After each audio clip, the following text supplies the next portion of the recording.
sehingga alhamdulillah Allah Subhanahu wa taala masih memberikan kita kesempatan, kesehatan dan keimanan sehingga kita bisa hadir dalam rangkaian kegiatan Ibnu Umar Fair 2024 dengan acara utama kita adalah kajian dengan tema mendidik anak generasi Z dan Alpha di era digital. Kemudian salawat serta salam selalu kita curahkan kepada Rasulullah Muhammad SAW beserta para sahabat-sahabatnya, tabi'in, tabi'ut tabi'in dan pengikut-pengikutnya yang tetap setia dan istiqomah hingga akhir zaman. Semoga kita adalah penerus-penerus yang mengikuti jejak Rasulullah SAW, menjalankan sunnahnya dan mengikuti apa-apa yang dianjurkan oleh Rasulullah Muhammad SAW. Yang kami hormati Kepala Kemenang Kota Balikpapan atau yang mewakili Kepala Seksi Bidang Pendidikan Madrasah Ibu Sinta Ningsih MPD, kemudian Bapak Koramil Balikpapan Selatan atau yang mewakili, Bapak Polsek Balikpapan Selatan atau yang mewakili, kemudian Kelurahan Gunung Bahagia atau mewakili, dan pengawas madrasah Pak Muhammad Ishak MPD dan pengawas KB atau yang mewakili. Hari ini kita akan membahas bagaimana cara mendidik generasi Y dan generasi Z dan generasi Alpha di era digital. Tapi sebelumnya saya mohon untuk kepada seluruh peserta untuk yang menjauh mari mendekat, yang mendekat mari kita merapat agar apa yang kita dapatkan tertangkap dengan jelas dan kita dapat mengambil faedah-faedah dengan benar. Nah, mungkin yang di pojok kiri saya bisa merapat ke tengah, di pojok kanan saya atau yang di belakang boleh maju ke depan. Ya, pemateri kita pada hari ini adalah Ustadz Rafi'i Sitoris Hafizahullah Ta'ala. Pada beliau kami minta untuk menemani saya untuk mengisi kegiatan pada hari ini. Pada beliau kami persilakan.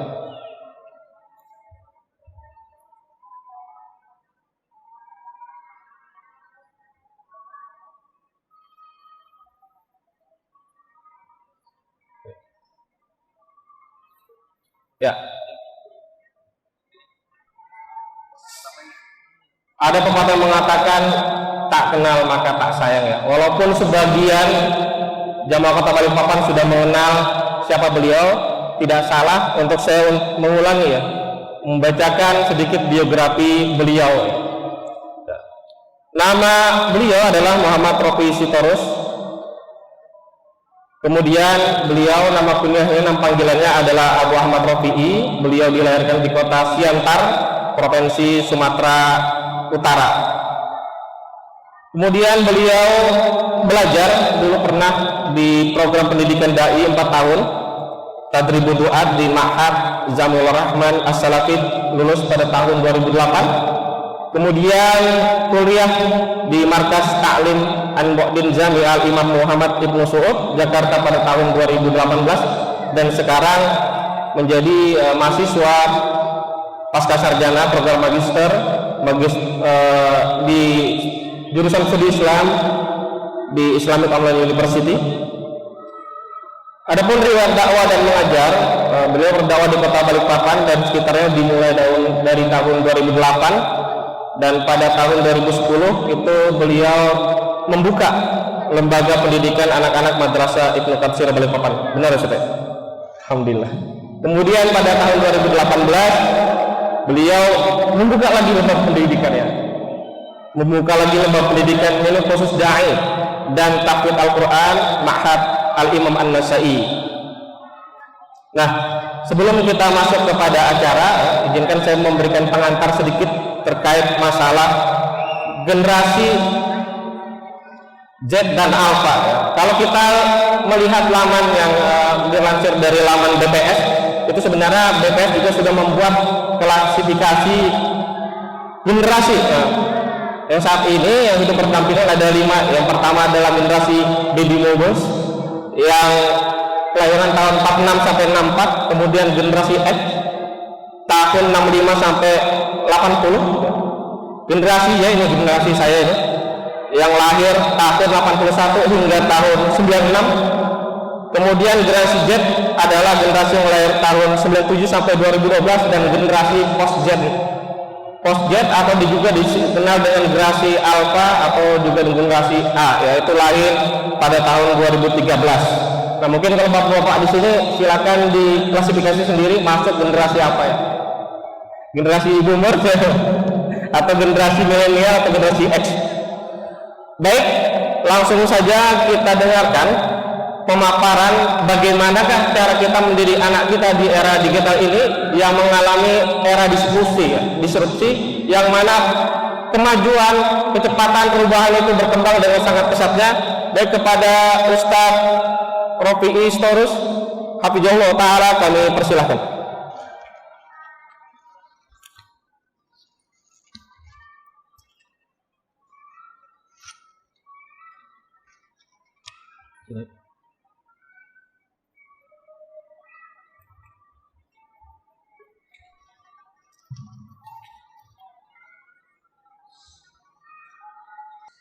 Assalamualaikum warahmatullahi wabarakatuh.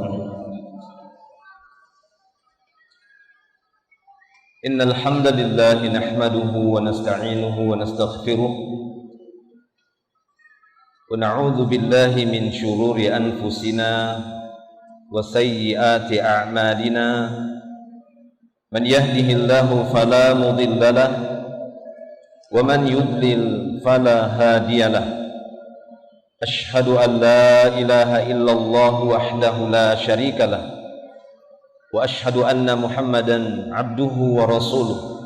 Salawatu Rabbi jalla wa ala wa salamuhu ala qudwatina uswatina habibina Khalilur Rahman Muhammadin sallallahu alaihi wasallam wa ala ahli baitihi wa azwajihi wa ashabihi wa man tabi'ahum bi ihsanin ila yaumiddin. Amma ba'd. Alhamdulillah, kita bersyukur kepada Allah Subhanahu wa taala atas segala nikmat-Nya. Pada kesempatan di hari ini, di hari Sabtu,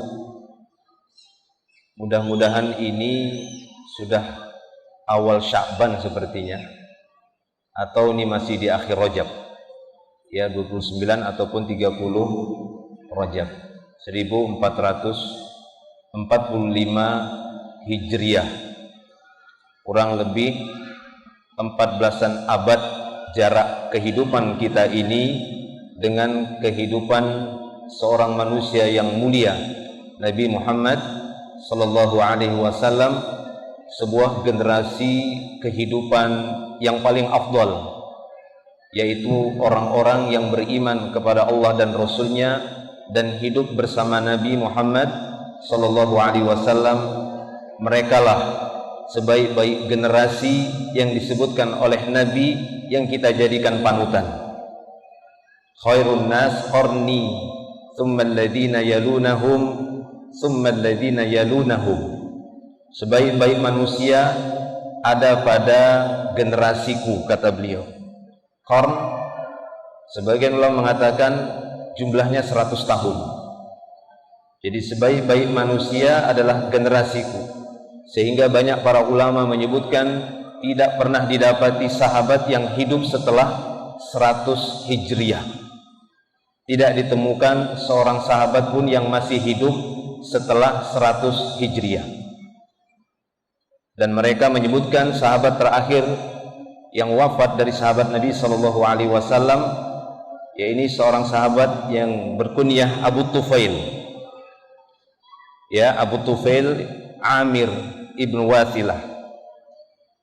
Abu Tufail merupakan sahabat terakhir yang wafatnya di sekitar tahun 100-an Hijriah, sehingga para ulama menyebutkan kalau ada di sana menyebutkan sahabat tapi umurnya setelah kehidupannya setelah 110 Hijriah, maka dia pendusta. Nah, maka para jemaah Allah Subhanahu wa taala, salawat dan salam kita tujukan untuk Nabi kita Nabi Muhammad sallallahu alaihi wasallam. Semoga kita bisa meneladani beliau dengan semaksimalnya. Beliaulah qudwah kita, uswah kita, kecintaan kita, dan kekasih Allah Subhanahu wa taala. Alhamdulillah, yang saya hormati Bapak Ibu yang dimuliakan Allah Subhanahu wa taala, hadirin wal hadirat, aba wal ummahat, terkhusus lagi para pengurus-pengurus Madrasah Ibnu Umar hafidhahumullah, ataupun para tamu undangan, tokoh-tokoh terhormat yang kami hormati, yang mungkin saya tidak bisa menyebutkan satu persatu. Semoga Allah Subhanahu wa taala senantiasa memberikan kemudahan bagi kita semua di dalam memberikan yang terbaik dan mengurusi umat ini, dan Allah Subhanahu wa taala memperbaiki umat ini dan urusan kaum muslimin. Demikian juga yang kami cintai anak-anak didik kami semuanya, serta didik kami, bahwa kalian adalah yang harus kami hadapi sebagai orang tua, apakah tadi katanya generasi boomers atau generasi X, generasi Y, ya, generasi Z, dan kembali lagi A, setelah Z A, ya kan? Tapi itulah dia pembagian-pembagian, dan Nabi kita Shallallahu Alaihi Wasallam sendiri telah menyebutkan pembagian generasi di masa itu, sehingga dikenal dengan 3 generasi terbaik pada umat ini, yaitu mereka lah generasi sahabat yang hidup secara langsung bertemu dengan Nabi sebaik-baik generasi. Lalu generasi setelah mereka yang dikenal dengan generasi tabi'un, yaitu murid-muridnya para sahabat, hasil didikan para sahabat-sahabat Rasulullah SAW. Lalu generasi setelahnya atba'ut tabi'in, orang-orang yang menimba ilmu dari muridnya para sahabat. Setelah itu banyak terjadi fitnah, setelah itu banyak terjadi kekacauan, dan setelah itu bermunculanlah para ulama, karena semakin besarnya jumlah manusia yang berbuat kesesatan. Nah, maka para jemaah Allah Subhanahu wa taala, Bapak Ibu yang dimuliakan Allah Subhanahu wa taala, berkenaan dengan mendidik generasi, dan lebih dikhususkan di generasi Z, ya, sebutkan gen Z ataupun gen alpha, ya, gen Z ataupun gen alpha. Nah, sebelumnya kita harus menilik sedikit sejarah, dari sejarah kehidupan manusia secara global saja, tidak mungkin kita perinci dalam waktu yang singkat ini. Dimulai dari masa Adam, Nabi Nuh, Idris, Nuh, kemudian seterusnya, ya, sampai ke nabi-nabi berikutnya, sampai ke Nabi Isa, sampai kepada Nabi Muhammad sallallahu alaihi wasallam. Maka setiap generasi-generasi tersebut yang pada mereka ada nabi yang diutus dan ada rasul yang diutus, ada era-era tersendiri, ya, ada era-era tersendiri, dan ada sarana-sarana duniawiyah yang Allah Ta'ala munculkan di setiap zaman itu,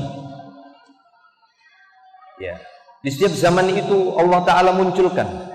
Kenapa? Karena itu merupakan kebutuhan manusia, itu kebutuhan manusia dan kebutuhan ubudiyah mereka, itu yang paling penting. Karena kita sepakati, orang-orang beriman menyepakati, Allah menciptakan jin dan manusia adalah untuk mengabdi kepada Allah, bukan semata-mata untuk hidup di dunia, bukan. Ini sebuah pemahaman yang keliru bagi orang-orang beriman. Kalau tadi orang kafir, ya wajarlah kalau dia meyakini bahwa kehidupan itu di dunia saja dan tidak ada nanti hari berbangkit, tidak ada hari akhirat. Contoh seperti ayat di dalam surat Al-Jathiyah, ya, Allah menyebutkan ucapan orang-orang kafir ini yang disebut dengan kelompok kufar dahriyah. Wa qalu ma hiya illa hayatuna dunya namut wa nahya wa ma yuhlikuna illa dahr. Mereka berkata, tidaklah kehidupan kita ini melainkan kehidupan di dunia saja. Kita mati, hidup lagi. mati, hidup lagi. Tidak ada yang memindahkan ini antara hidup mati kecuali ad-dahr, yaitu waktu. Menurut mereka kehidupan di dunia ini hanya menunggu waktu saja. Ketika sudah habis waktunya di dunia, maka nanti mereka akan hilang, sirna. Tapi nanti muncul lagi dahriyah, atau sekarang sering disebut dengan pemahaman reinkarnasi. Ya, kata mereka sekian puluh ribu tahun nanti kita muncul lagi. Nah, itulah orang-orang kafir. Adapun kita tidak memiliki keyakinan seperti itu. Sudah ada bukti. Apa buktinya yang paling kuat bahwasanya agama yang kita pegangi ini benar? Apa bukti yang paling kuat? Siapa yang bisa jawab? Apa bukti yang paling kuat bahwasanya agama yang kita pegangi ini pasti benarnya? Jangan-jangan Anda nanti terkena syubhat langsung kelepok-kelepok murtad. Nauzubillah. Ya, apa bukti bahwasanya agama Islam yang kita pegangi ini pasti benarnya? Karena banyak di sana, di luar sana keyakinan yang lain. Siapa bisa jawab? Bapak-bapaknya pun tidak bapak atau ibu-ibunya. Apa buktinya agama kita ini benar, ini pasti kita benar, yakin kita benar. Supaya apa? Supaya kita tidak menganggap agama Islam ini, memang saya dilahirkan dari orang tua Islam kok. Bapak saya itu mu'alaf, masuk Islam. Ya, dulu pemakan babi, peminum khamar, bapak saya. Ya, ketika mau nikah sama ibu saya bilang, kamu masuk Islam dulu, khitan dulu. Ya, akhirnya dia masuk Islam, khitan dulu, baru menikah dengan ibu saya. Ibu saya juga orang Batak, Purba. Cuma ibu saya udah lahir Islam karena bapaknya yang masuk Islam lagi. Mu'alaf bapaknya, opung saya dari ibu. Ya, atau kakek nenek saya yang masuk Islam. Ya, supaya apa tujuannya? Supaya kita ini enggak Islam itu cuma karena keturunan, bukan. Harus kita pastikan apa buktinya agama Islam yang Anda pegangi itu pasti benar, Anda yakin. Apa buktinya? Oh, tiap tahun hari raya. Orang juga Yahudi Nasara hari raya. Nyembelih, mereka juga sembelih. Ibadah, mereka juga ibadah kok. Yakin sama Allah. Yahudi Nasrani yakin sama Allah. Jangan bilang nggak yakin sama Allah mereka. Yakin mereka sama Allah. Bahkan mereka mengatakan tidak akan masuk surga kecuali Yahudi Nasrani saja. Coba, mereka kaplingi surga, Anda umat Muhammad nggak masuk surga. Ya, itu kata mereka. Kata mereka apa? Wa qalu la yadkhulal jannata illa man kana hudan aw nasara. Mereka berkata tidak masuk surga kecuali Yahudi sama Nasrani saja. Itu sudah ucapan mereka dari dulu, dari 14 abad yang lalu, bahkan sebelum itu. Mulai munculnya dakwah Nabi, mereka pun cemburu dengan Nabi Muhammad SAW, mengatakan dia Nabi akhir zaman. Kata mereka, enggak, kami mengikuti Musa saja, kami mengikuti Taurat saja, kami mengikuti Injil saja. Padahal sudah datang Nabi Muhammad menjelaskan dan menerangkan dan membuktikan kebenaran agama yang beliau bawa, Islam sebagai agama terakhir sampai akhir zaman, sampai datangnya hari kiamat. Lalu apa bedanya? Apa yang meyakinkan kita bahwasanya benar agama Islam ini? Dengan kebalik kan begitu ya. Orang tua saya dulu kafir, masuk Islam. Jangan sampai orang Islam ragu keluar lagi. Karena ada juga keluarga saya udah masuk Islam, keluar lagi dia, murtad lagi. Ya, saudara dari bapak saya, adik perempuannya, kakak abangnya, ya, bapak tua saya bilang, paman, ya. Apa Pak, Bu? Supaya yakin ini kita nih, pasti benar. Oh, bapak saya berani kok bilang pasti benar Islam ini. Berapa kali keluarga-keluarga dari bapak saya datang, lalu acara makan-makan kan biasa begitu ya, keluarga datang bawa makanan. Ujung-ujungnya apa? Ayolah masuk Kristen lagi. Nanti anak-anakmu kesekolahkan semuanya. Sampai ke Amerika, kemana, kita belikan mobil, kasih rumah. Ya kebetulan waktu itu ekonomi kita itu agak sulit dulu, kan begitu ya. Nggak miskin sih, kan begitu. Cuma pas-pasan, kan begitu. Ya, pas mau dapat makanan ada, nggak ada ya puasa, kan begitu kan. Kalau enggak bolang, cari ikan gabus, cari ikan lele, gitu ya. Kan begitu dulu kita, gennya saya kan begitu, generasi saya itu begitu, bolang. Nggak ada kata nggak putus asa, itu bedanya sama sekarang. begitu nggak ada uang jajan, nggak ada makan di rumah, saya keluar langsung. Waktu itu nggak tanya-tanya sama bapak saya. Ibu saya meninggal saya kelas 3 SD. Ibu saya yang paling banyak mempengaruhi untuk keagamaan di dalam keluarga. Ibu saya guru agama SD PNS. Ya, sampai 2017 kemarin baru putus pensiunnya. Karena kan dia berpindah ke bapak, diurus, masih jalan pensiunnya. 2017 kemarin bapak saya meninggal, ya, di Balikpapan ini putus sudah pensiun. Nah itu ya, itu pahala mengalir dari ibu saya. Udah meninggal tapi masih bisa ngasih makan anaknya. Masya Allah. Ya kan begitu. Jasa kedua orang tua kita harus kita ingat. Itu anak soleh namanya. Ya. Dulu saya ingat begitu generasi saya itu. Ya. Itu nanti yang akan sedikit kita bahas. Bedanya dengan Gen Z. Gitu ya. Tergencet. Ya.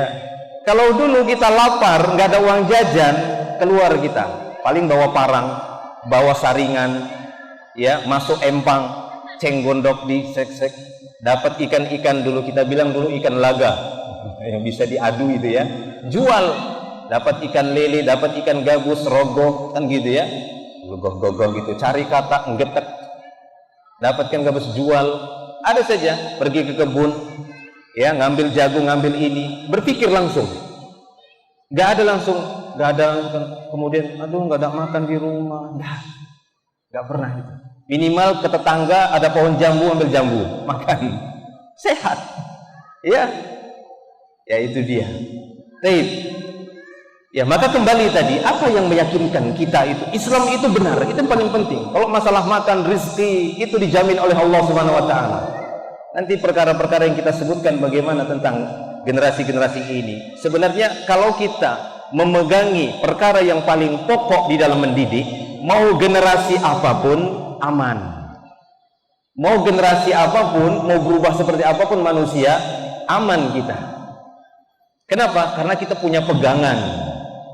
Ini dulu satu dulu, yakin nggak kita Islam itu? Dan apa yang meyakinkan Anda dengan kebenaran Islam? Apa Pak, Bu? Belum ada yang jawab dari tadi.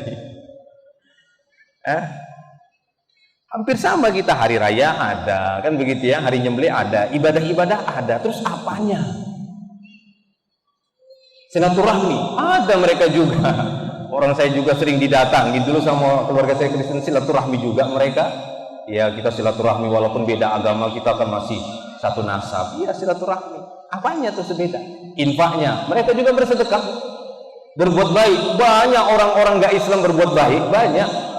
Terus apa yang meyakinkan kita ini? Yang itu kita tanamkan untuk anak-anak kita.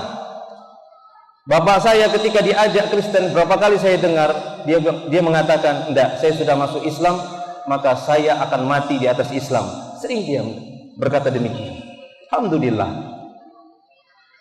Ya. Apa Pak, Bu? Supaya kita yakin ini Islam ini benar gitu loh. Ada enggak bisa jawab? Keras suaranya. Ini bilang begini. Ada. Atau ada enggak anak-anak didiknya? Apa gitu? Supaya kita yakin Islam ini benar.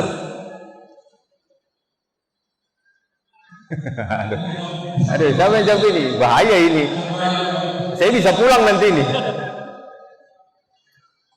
Apa gitu? Sesuatu yang ada hari ini itu ada, sampai hari ini itu ada. Ya, itulah pegangan kita. Itu yang bisa kita banggakan. Itu yang bisa kita tantang sama orang-orang di luar Islam. Apa itu Pak? Bukan berkelahi, bukan jihadnya, bukan. Tauhidnya. Iya. Ada yang lebih ini, kalau tauhid mungkin orang ini juga bilang kami juga mentauhidkan Allah, kan begitu ya. Tauhid rububiyah. Tadi ada yang tunjuk tangan tuh, Nak. Apa, Nak? Masya Allah, mukjizat Al-Quran, itu dia Al-Quran, sampai Allah Ta'ala sendiri menantang di dalam Qurannya, dalam kitabnya. Allah sendiri menantang, ya, faktu bisurah wa in kuntum fiha, itu di awal surah Al-Baqarah ya, wa in kuntum fi raibin min mithli, ya, jika kalian juga ya masih ragu, wa in kuntum fi raibin mimma nazzalna ala abdina, ya fa'tu bi suratin min mithli wad'u syuhada'akum, kata Allah. Panggil penolong-penolong kalian. Datangkan satu surat saja. Ada berapa surat dalam Al-Qur'an? 114 surat. Kata Allah Ta'ala, datangkan satu surat saja. Ada di dalam surat Hud itu Allah meminta datangkan 10 surat. Ya, datangkan 10 surat. Ya, bi asyri suwarin min mithlih, kata Allah. Datangkan 10 surat. Enggak usah 10 surat lah, satu surat saja, itu dalam surah Al-Baqarah. Atau firman Allah Ta'ala, ya qul la in ijtama'atil ins wal jin ayyatu bimithli hadzal Qur'an la ya'tu bimithlihi walau kana ba'dhum li ba'din dhahira, kata Allah. Sekiranya jin dan manusia dan jin bersepakat, berkumpul, bersekongkol untuk mendatangkan yang semisal Al-Quran, gak mungkin, gak akan mampu. Begitu juga Allah Ta'ala menyebutkan satu surat saja kalau gak mampu satu Quran, 10 surat gak mampu, satu surat gak mampu. Gak mampu memang orang-orang kafir itu untuk mengimbangi Al-Quran ini. Ini yang meyakinkan kita, ini yang dijaga oleh Allah sampai hari kiamat. Kami yang menjaga Quran ini, dan yang menjaga tafsir Quran, apa itu? Sunnah. Ketika Allah menjamin Al-Quran itu dijaga, maka Allah pun pasti menjaga tafsir Quran itu. Yang paling utama adalah menafsirkan Quran dengan hadis-hadis sahih, dengan sunnah Nabi SAW. Nah, maka maksud saya itu, ketika setiap generasi ya, yang fasilitas sarana-sarana duniawiyahnya itu berubah-ubah, ya, ketika orang-orang Islam itu berpegang pada pegangan yang benar, Al-Quran itu paling utama, lalu dengan sunnahnya tafsir Al-Quran, sunnah Nabi dan wejangan-wejangan Nabi kita, maka insya Allah Allah Subhanahu wa Ta'ala akan menjadikan mereka di setiap generasi tadi itu menjadi generasi-generasi yang Rabbani, katanya. Sini disebut generasi Qur'ani. Nah, masalahnya itu tidak diterapkan, kan begitu. Kurang maksimalnya penerapan itu disebabkan terpengaruhnya dengan perubahan dominan manusia. Kan yang menciptakan itu kan manusia sendiri, yang mewujudkan sebuah generasi dominannya itu kan tergantung jumlah manusia yang sangat dominan dan seakan-akan seperti sepakat ikut arus, sehingga itu menjadi sebuah sebutan generasi. Saya kasih contoh di masa dulu. Mungkin di masa Nabi Nuh alaihissalam, ya, yang lagi trennya, eranya di situ adalah mengelola kayu, mungkin pengelolaan kayu, sehingga Allah Ta'ala dengan izinnya, dengan hikmahnya memerintahkan Nabi Nuh untuk membuat kapal. Wasna'il fulka bi a'yunina wa wahyina, kata Allah. Buatkanlah kapal, wahai Nuh, buat kapal, ya, dengan pengawasan kami, dengan wahyu dari kami, dibuatkan kapal. Itu memang teknologinya waktu itu. Jadi setiap generasi itu ada teknologinya.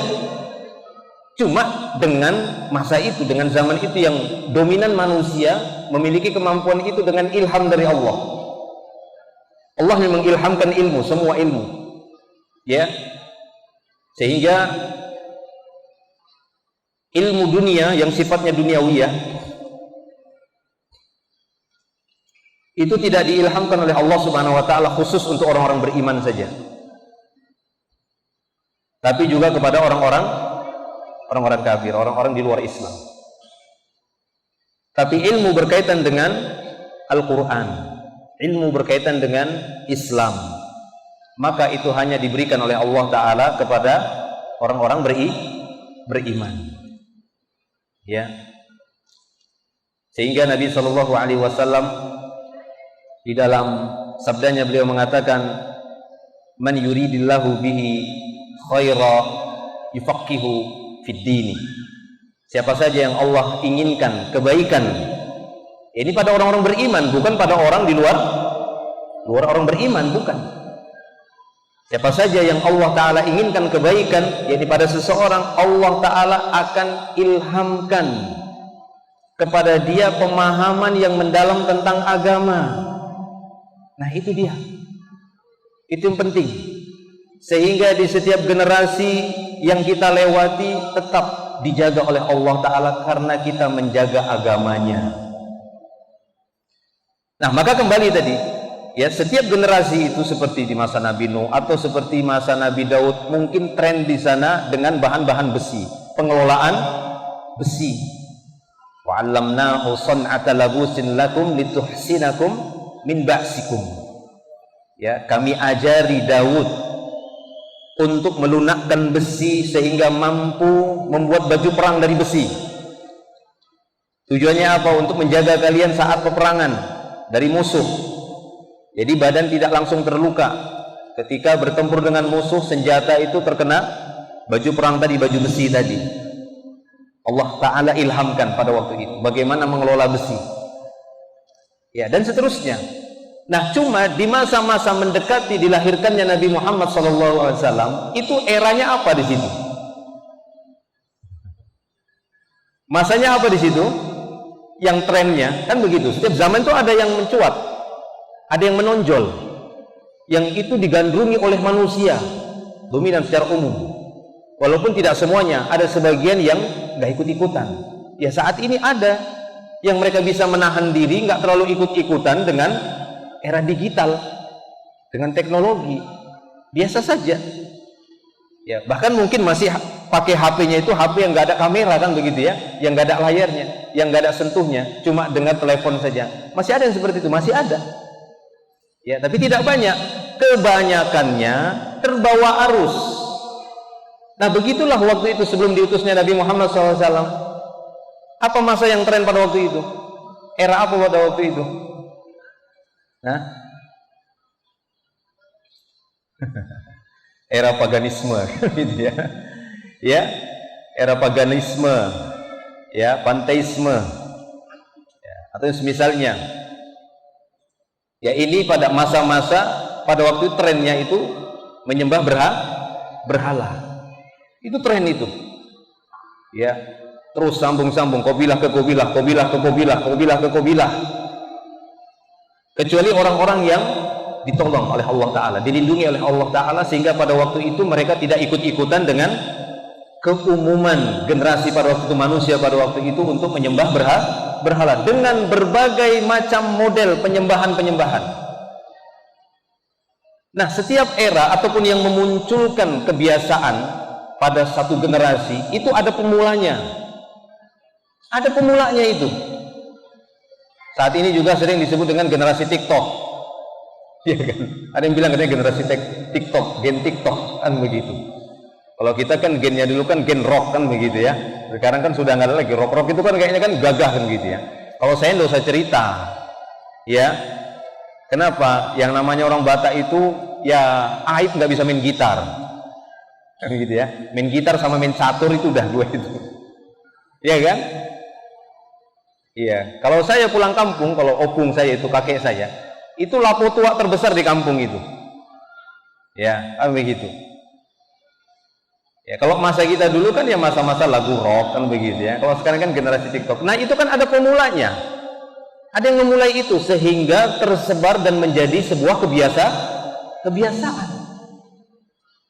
Ya, ada pemulanya itu. Nah, tergantung yang memulainya ini tujuannya apa. Sehingga menjadi sebuah sebutan generasi. Nah, dulu sebelum diutusnya Nabi Muhammad SAW itu kan era paganisme. Ya. Era di mana manusia-manusia senang menjadikan berhala-berhala itu sebagai perantara dalam beribadah kepada Allah Subhanahu wa Ta'ala. Siapa pemulanya? Siapa pemulanya? Siapa yang tahu namanya? Siapa pemulanya? Nabi menyebutkan pemulanya itu. Dia pelestari itu, yang memulai kembali di Jazirah Arab setelah ditenggelamkan oleh Allah Subhanahu wa Ta'ala dengan dikirimkannya air bah. Ya, berhala-berhala yang disembah selain Allah Subhanahu wa Ta'ala di masa kaum Nabi Nuh. Di masa Nuh.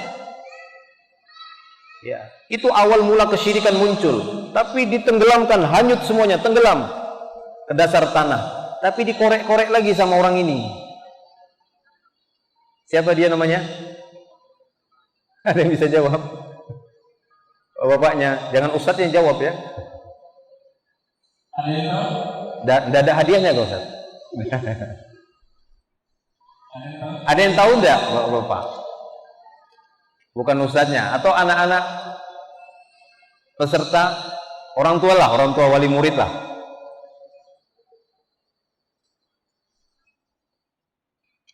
Ada yang tahu, yang pendahulu, pemula, pelestari pertama kali ya paganisme ini, kecondongan manusia senang sama berhala. Kayak kita kalau udah lihat HP, wih, kan begitu kan? Lihat kotaknya saja, ya lihat kotaknya aja. Itu kan begitu kan? Wah, itu merek ini, merek itu. Lihat kotaknya saja HP itu sudah ya begitu ya. Hati itu udah condong. Nah, begitu dulu di masa itu. Melihat berhala, mantap ini berhalanya gitu ya. Lihat berhala dari suku yang lain, kabilah yang lain, wah itu lebih keren lagi, ayo kita buat lagi yang begitu. Begitu juga hari ini, HP itu gak habis-habisnya.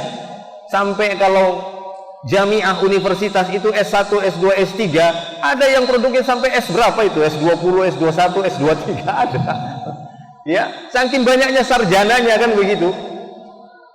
Ada S1, S2, S3, S4, S5, S6. Kalau kita kan sampai S3 udah selesai kan begitu ya.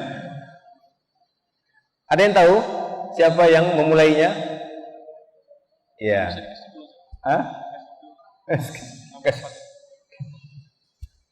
Ya. Yaitu Nabi SAW menyebutkan, Ra'aitu Amr, ya, Ibn Amir, Ibn Luhai Al-Khuzai. Aku melihat, namanya Amr bin Amir Ibn Luhai Al-Khuzai atau kunyahnya Abu Khuza'ah.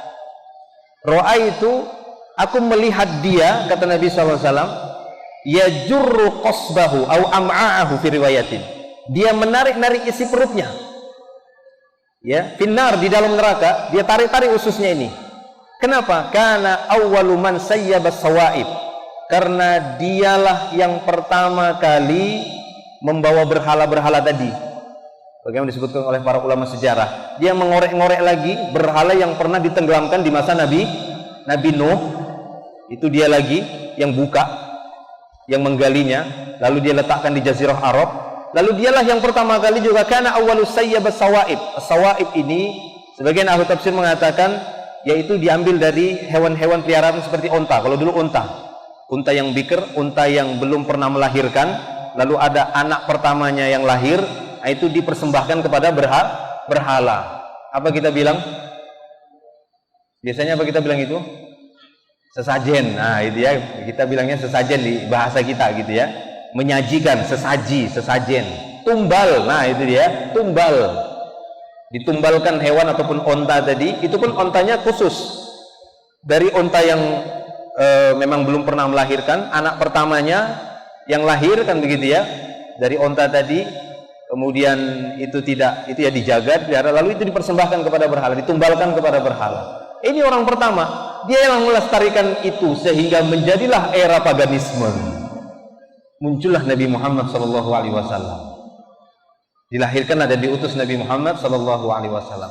Jadi setiap generasi lalu membuat masyhur, membuat tenar sebuah karya atau sebuah kebiasaan. Ya, itu ada pemulanya, Taib ya. 6. Jadi intinya pada setiap generasi dahulu ataupun setelah diutusnya Nabi Muhammad SAW, Allahu a'lam, kalau di masa Nabi pada waktu itu, memang pada waktu itu yang trennya adalah syair-syair. Makanya banyak tantangan untuk para penyair untuk membuat yang semisal Al-Quran, dan mereka nggak sanggup mengimbangi redaksi susunan kalimat yang ada pada Al-Quran. Walaupun dia dikenal orang yang paling jago bersyair di zaman itu, dia akan terkejut dan akan lemas langsung ketika mendengar kalimat-kalimat Al-Quran itu dibacakan. Dia pun akan mengatakan, para penyair mengatakan, ini laisa min indi al-ins. Ini bukan buatan manusia kalimat seperti ini. Lihat, ya, itu eranya pada waktu itu. siapa yang membuat itu? Ya mereka orang-orang di masa jahiliyah, era bersyair. Kalau dulu saya ingat, kalau sekarang tadi ada berbalas pantun, saya sudah kurang kurang peka lagi. Kalau dulu saya SD itu ada belajar aksara Melayu, ada belajar pantun bahasa Arab, tapi ya tulisannya Arab tapi Indonesia gitu ya, maksudnya saya akan, tapi tulisan Arab. Itu saya dari kelas 1 sampai kelas 6 ada pelajaran rapotnya, itu ada aksara Melayu. Ya, kalau saya di Jawa bilangnya Arpegon gitu ya, Arpegon. Ya, dulu saya baca itu SD itu ya, ada pelajaran itu. Walaupun saya SD-nya SD negeri waktu itu, SD negeri 064985, masih ingat kan begitu ya, dekat dengan Zipur waktu itu SD saya. Ya, belajar itu aksara Melayu. Nah, dulu kita masih tren berpantun, berpuisi, bersajak. Bahkan saya pernah menang beberapa kali lomba puisi. Ya, yang buatkan itu ibu saya. Ibu saya memang jago berpuisi juga. Sampai saya waktu itu SMP, saya dapati di sekolah SD saya masih membacakan puisi buatan ibu saya. Ya, puisinya tentang kematian juga pada waktu itu. Ya, taib. Nah, jadi setiap zaman itu ada. Setiap zaman ada yang mencuat gitu ya, ada yang naik, ada yang trennya pada waktu itu. Ada. Nah, cuma sekarang kita menyikapinya itu, yang bagaimana kita selaku orang Islam menyikapi perubahan-perubahan generasi yang sudah dimulai oleh orang-orang tertentu dan disambut oleh banyak orang, sehingga menjadi dominan dan menjadi kebiasaan dan bahkan menjadi penyebutan pada generasi itu. Ya, penyebutan pada generasi itu. Contoh seperti generasi di tahun 200-an Hijriah setelah wafatnya Nabi. Itu kan generasi pada waktu itu fitnah besar. Fitnah Al-Qur'an makhluk ya oleh Ma'mun, salah seorang khalifah ya Abbasiyah, yang pada waktu itu bahkan di 210 Hijriah sampai 218 Hijriah, dia meninggal 218 Hijriah meninggalnya Ma'mun itu ya, yang menangkapin para ulama, ditangkap, dipenjara para ulama jika tidak sepakat Al-Quran itu makhluk. Kenapa? Karena pada waktu dia memasukkan ilmuwan-ilmuwan Yunani untuk diterjemahkan ke dalam bahasa Arab, seperti tulisan-tulisan Aristoteles, Plato, ya, Socrates dan yang lainnya dari filosofi Yunani, itu diterjemahkan dalam bahasa Arab dan dipaksa ulama-ulama untuk membaca teori-teori mereka, mempelajari teori mereka, mencuat fitnah. Jadi eranya waktu itu ya 218, disambung lagi Mu'tasim, disambung lagi oleh ya Wafiq meninggal pada waktu itu, dilanjutkan ya oleh Mutawakkil.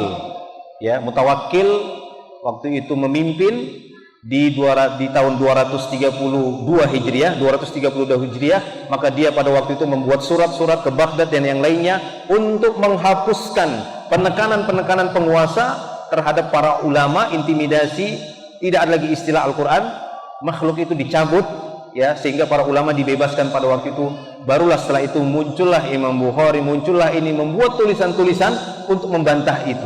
Sampai di tahun 300-an ya, 300 sekian Imam At-Tahawi membuat akidah Tahawiyah. Untuk apa? Untuk membantah 100-200 tahun yang lalu. Nah, seperti itu. Jadi setiap generasi itu ada yang mencuat fitnahnya. Fitnahnya itu ada. Nah, kita saat ini fitnahnya itu yaitu dia. Apa itu? Media sosial ini. Ya, media sosial ini, sampai banyak para istri yang durhaka sama suami, ya kan? Dia bentak suami gara-gara masih ngelus-ngelus HP. Padahal lebih bermanfaat dia ngelus suami. Misalnya. Ya, banyak ayah yang dipanggil anaknya yang seharusnya dia bermain sama anak, dia bentak anaknya. Kenapa? Masih berteman dengan HP. Padahal waktu itu harusnya dia lebih berteman dengan anaknya, temani anaknya. Banyak kerusakan yang terjadi. Itu salah satu atau sebagian kecil contoh saja. Itu sebagian contoh saja. Yang terkadang banyak kita terjebak dengan generasi itu. Tadi sudah sedikit diurutkan, atau tadi saya sekilas mendengar ada sedikit penjelasan dari santriwati tadi ya, kayaknya dari Tadribul Du'atnya, atau tadi pembagian generasi di saat ini gitu ya. Ya, anggaplah kita sekarang di 2024. Dari 1900 sampai tahun 2000 itu sudah ada 100 tahun, satu korn, kan begitu ya? Ya, satu korn, ya ini 100 tahun. Karena jarak antara Adam dan Nabi Nuh itu kan asyrah kurun, 10 qarn, 10 kurun. Para ulama menyebutkan, mungkin Abdullah bin Abbas menyebutkan 1 qarn itu 100 tahun. Jadi jarak antara Adam dan Nabi Nuh itu kemungkinan ya sekitar seribuan tahun jaraknya itu. Ya. Kemudian juga Nuh dengan Ibrahim dalam satu riwayat, kalau saya tidak keliru, itu juga 10 kurun, 10 kurun. Nuh dengan Ibrahim. Nuh dengan Ibrahim itu kurang lebih 1000-an tahun juga. Ya, 1000-an tahun juga. Baru di masa Ibrahim lah dibangunnya Masjidil Ka'bah ya, Ka'ab segi 4 itu ataupun tanah haram tadi. Kemudian 40 tahun jaraknya dengan Masjidil Aqsa, antara pembangunan Masjidil Haram dengan Masjidil Aqsa itu 40 tahun saja jaraknya. Nah, itu dia. Sampai ke zaman kita. Baik. Nah, kalau kita melihat bahwasanya kalau ingin kita bagi zaman kita sekarang ini supaya nanti ada solusi lah. Ya, dengan mengetahui pergeseran zaman, istilah tadi gen-gen tadi, generasi-generasi, kita bisa mendapatkan solusi-solusi dari syar'i. Tujuannya apa? Ya untuk mengurangi fitnah tadi. Ya. Kenapa muncul istilah-istilah yang dimunculkan? Karena adanya sedikit pergeseran pada anak-anak kita, kan begitu. Pada anak-anak kaum muslimin, sehingga ini menimbulkan keresahan pada sebagian besar orang tua. Ada rasa resah. Ini gimana anak kita ini? Karena mereka sendiri mungkin merasa nggak sanggup untuk membendung gelombang generasi, gitu ya. Jadi seperti gelombang dia, yang sebagian orang terombang-ambing, ikut arus. Tapi sebagian masih mendapatkan ya tali yang kuat, masih mendapatkan akar sehingga dia nggak hanyut. Nah, dulu mainan saya itu kan nganyut-nganyutkan di sungai. Ya, hanyut, nanti dapat akar baru kita kan main begini kan. Nah, seperti itu kan. Kalau gen dulu kan gitu, generasi dulu, ya. Generasi, ya saya bisa dibilang generasi apa tadi ya? Ada dibilang generasi boomers lah gitu ya. Istilah generasi boomers itu setahu saya karena pada waktu itu terjadi perang dunia. Ya, terjadi perang dunia dan berhentinya perang dunia kedua itu ya pernyataan dari Hitler yang bunuh diri waktu itu, melepaskan senjatanya semua, itu kan di bulan Mei kalau nggak saya salah, itu ya sejarah. Saya dulu kan waktu SD kan belajar RPUL itu ya, RPAL, RPUL itu dihafalin gitu ya. Sistem kita dulu kan hafal semuanya. Apalagi ibu saya kan guru, memang sistemnya itu di rumah itu disiplin gitu ya. Bapak saya itu dulu bercita-cita saya itu jadi tentara.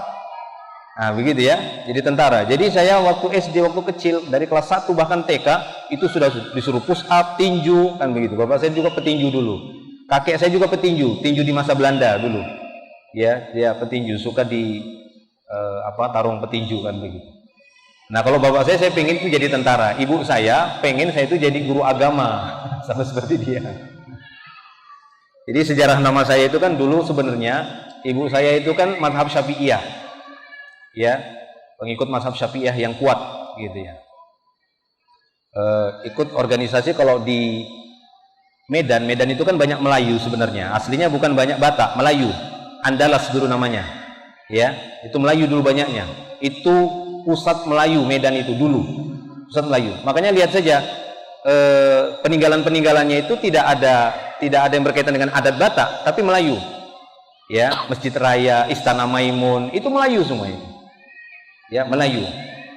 Nah, di sana terkenal itu yang mendirikan itu organisasinya saya lupa waktu itu, Kiai Haji Ismail Banda. Kiai Haji Ismail Banda itu membuat sebuah organisasi Al-Wasliyah. Saya dulu STM di Al-Wasliyah. Ya, karena kuat organisasi Al-Wasliyah ini juga bagi orang-orang Medan, ya, Al-Wasliyah. Saya dulu STM. Jurusan otomotif mesin, sempat kerja di Mitsubishi itu 3 bulan, ya, pernah kerja di tempat peluburan besi, masak besi. Saya dulu sudah pakai tanur ya, tanur induksi dulu ya, untuk buat roda gigi. Saya 6 bulan kerja di sana. Jadi besi itu kan bisa mencair di 1500 derajat Celcius, mencair itu besi, ya, mendidihnya itu di sekitar 2800. Saya pernah 6 bulan kerja di situ. Ya, pembuatan roda gigi, ya macam-macam lah roda gigi itu dimasak besinya, itu ya. Jadi Al-Wasliyah itu STM Al-Wasliyah. Nah itu, jadi dulu nama saya itu Muhammad Syafi'i. Awalnya Muhammad Syafi'i. Ya, kata bapak saya, karena kan namanya bapak saya minim pengetahuan agama, nanti keluarga-keluarga kita manggilnya sapi dong. Ah, ganti aja. Ya, itu ceritanya. Lalu ibu saya sudah dengan ulama madhab Syafi'i yang lain saja, Rafi'i. Ya, karena Imam Ar-Rafi'i ini juga salah seorang ulama madhab ya Syafi'i yang terkenal. Kalau Anda nanti membahas madhab Syafi'i, di sana disebutkan ada Syekhoni, dua syekh besar madhab Syafi'i, itu Imam Nawawi sama Imam Ar-Rafi'i, bukan yang ini, bukan Rafi'i ini ya. Nah, itu Imam Nawawi sama Imam Ar-Rafi'i. Jadi dirubah waktu itu jadi Muhammad Rafi'i, tapi di akte Rafi'i penyebutannya ya, Rafi'i. Nah itu dia, lalu diletakkan marga saya Sitorus. Nah, itu sejarahnya. Nah gitu ya. Baik. Ya, maka para jemaah yang Allah Subhanahu wa taala. Nah, kalau kita melihat dulu kan perang dunia. Perang dunia itu selesai di bulan Mei 1945. Nah, setelah berhentinya perang dunia kedua ini, maka mulai banyaklah anak-anak yang terlahir. Jadi banjir anak lahir gitu ya. Karena sudah selesai perang. Nah, generasi ini biasanya disebut generasi boomers tadi itu. Yang menurut ya pembagian ini sih sebenarnya nggak disepakati kan begitu ya. Ada sebagian mengatakan generasi boomers ini atau baby boomers tadi itu ya, baby boomers, bayi-bayi yang terlahir perang dunia kedua itu dari tahun 45 atau 46, 20 tahun ke depan. Atau sampai 40, 50, 60 ya, sampai tahun 65 atau 66. Ini namanya generasi boomers. Ini generasi di mana anak-anak yang terlahir di 20 tahun ini ya, setelahnya itu didapati kedisiplinannya, mental bajanya, itu dapat semuanya. Disiplin, mental baja, nggak mudah putus asa, ya, mandiri, loyalitas tinggi. Kalau dia bekerja, itu tinggi loyalitasnya kepada yang mempekerjakannya. Tinggi, jujur, kemudian loyalitas lah kan gitu ya.